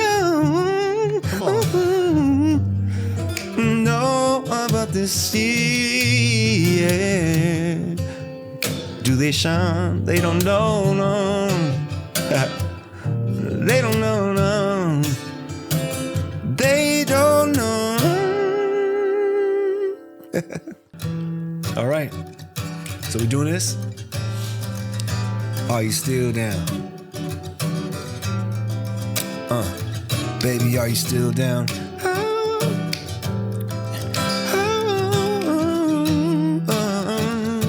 Oh yeah. Listen. Girl, it's alright, baby. Cause it's there in your eyes, yeah. I can see that you want me. By the way that you smile. Are you still down for me? Left once again at home. Yeah, another night on your own, babe. Ain't no fun in loving if you're loving alone. Now does it feel to be useless? No. Ooh, can you recall how close we used to be then? Yeah, just to remember those feelings again. Seems like every time time I see you, there's a tear in your eye. Time to make some decision or go dying inside. Tell them all call me a fool, but I'm stuck. It's a love thing. Plus I'm overheating from the rush. Sun touch, kiss it through the fireworks. Watch the sky. I'll make you smile, but you rather have it makes you cry. Say goodbye and leave now. With my heart on my sleeve, memories now. What I found is you still care. You have feelings and they still there. Baby girl, keep it real here. Are you still down?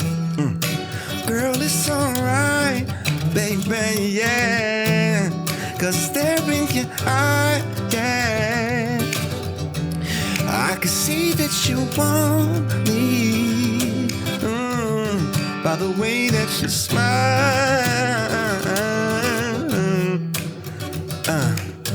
Yeah. I knew that you were too scared to go all the way. But what? But you did it to please me. You were crying, it was raining when you gave it to me. The more I see, the more that I feel inside. And I know one day you'll make it back to where you can fly. Watch time go, don't cry. Tomorrow brings better days. Let me try it right. Take your burdens away tonight. Hey. Yeah, that's right, I'ma take them away. Listen, baby, only once in a lifetime touch my soul. Move slow, baby boo, don't rush the flow.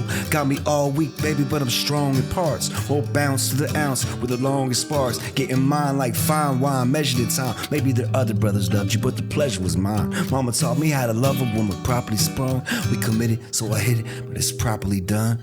Are you still down? It's alright, alright. If it's alright with you, oh baby. Come on. It's alright. Hey.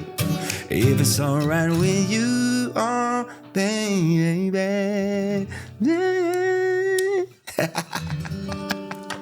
That's right, Sean. Great, let's go, baby. Come on, man. Woo. What podcast give you a whole full goddamn concert? Man. Let's go. That's Happy birthday, Tupac. Happy birthday, Pac, my bro. Happy belated to you. Hey, thank you so Happy much. 50th. God bless you with many God more. bless you, my Congratulations brother. on the new album. Thank you so much, Sean. Happy 30th anniversary on the debut album. Yeah, thank you. Hey, man. If I you can't got... believe you know my lyrics, man. There's a record. Knock it off. That's time so crazy. after time. Oh, now see, that's a song that would be influenced directly by you guys, bro. Man. Because I was vibing on Into the Road and all that. Time Man. after time. That's literally the same thing. That's 6/8.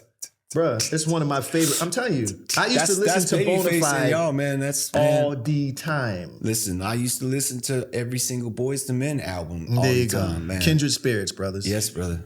So, hey, once again, congratulations on your 30th anniversary of your debut album, Bonafide. Congratulations on your brand new album. Congratulations on everything. Your whole career has been a beautiful blessing to us and everybody who knows Jon B. And if you don't know, now you mother effing know. Yo, Jon B, guys, this has been another episode of On That Note. Thank you so much. On that note, baby, Shawn Stockman. Hey y'all, and that was On That Note. Hope you guys enjoyed it, and if you did, here's a couple more videos for you to check out. Do not forget to like, comment, and subscribe.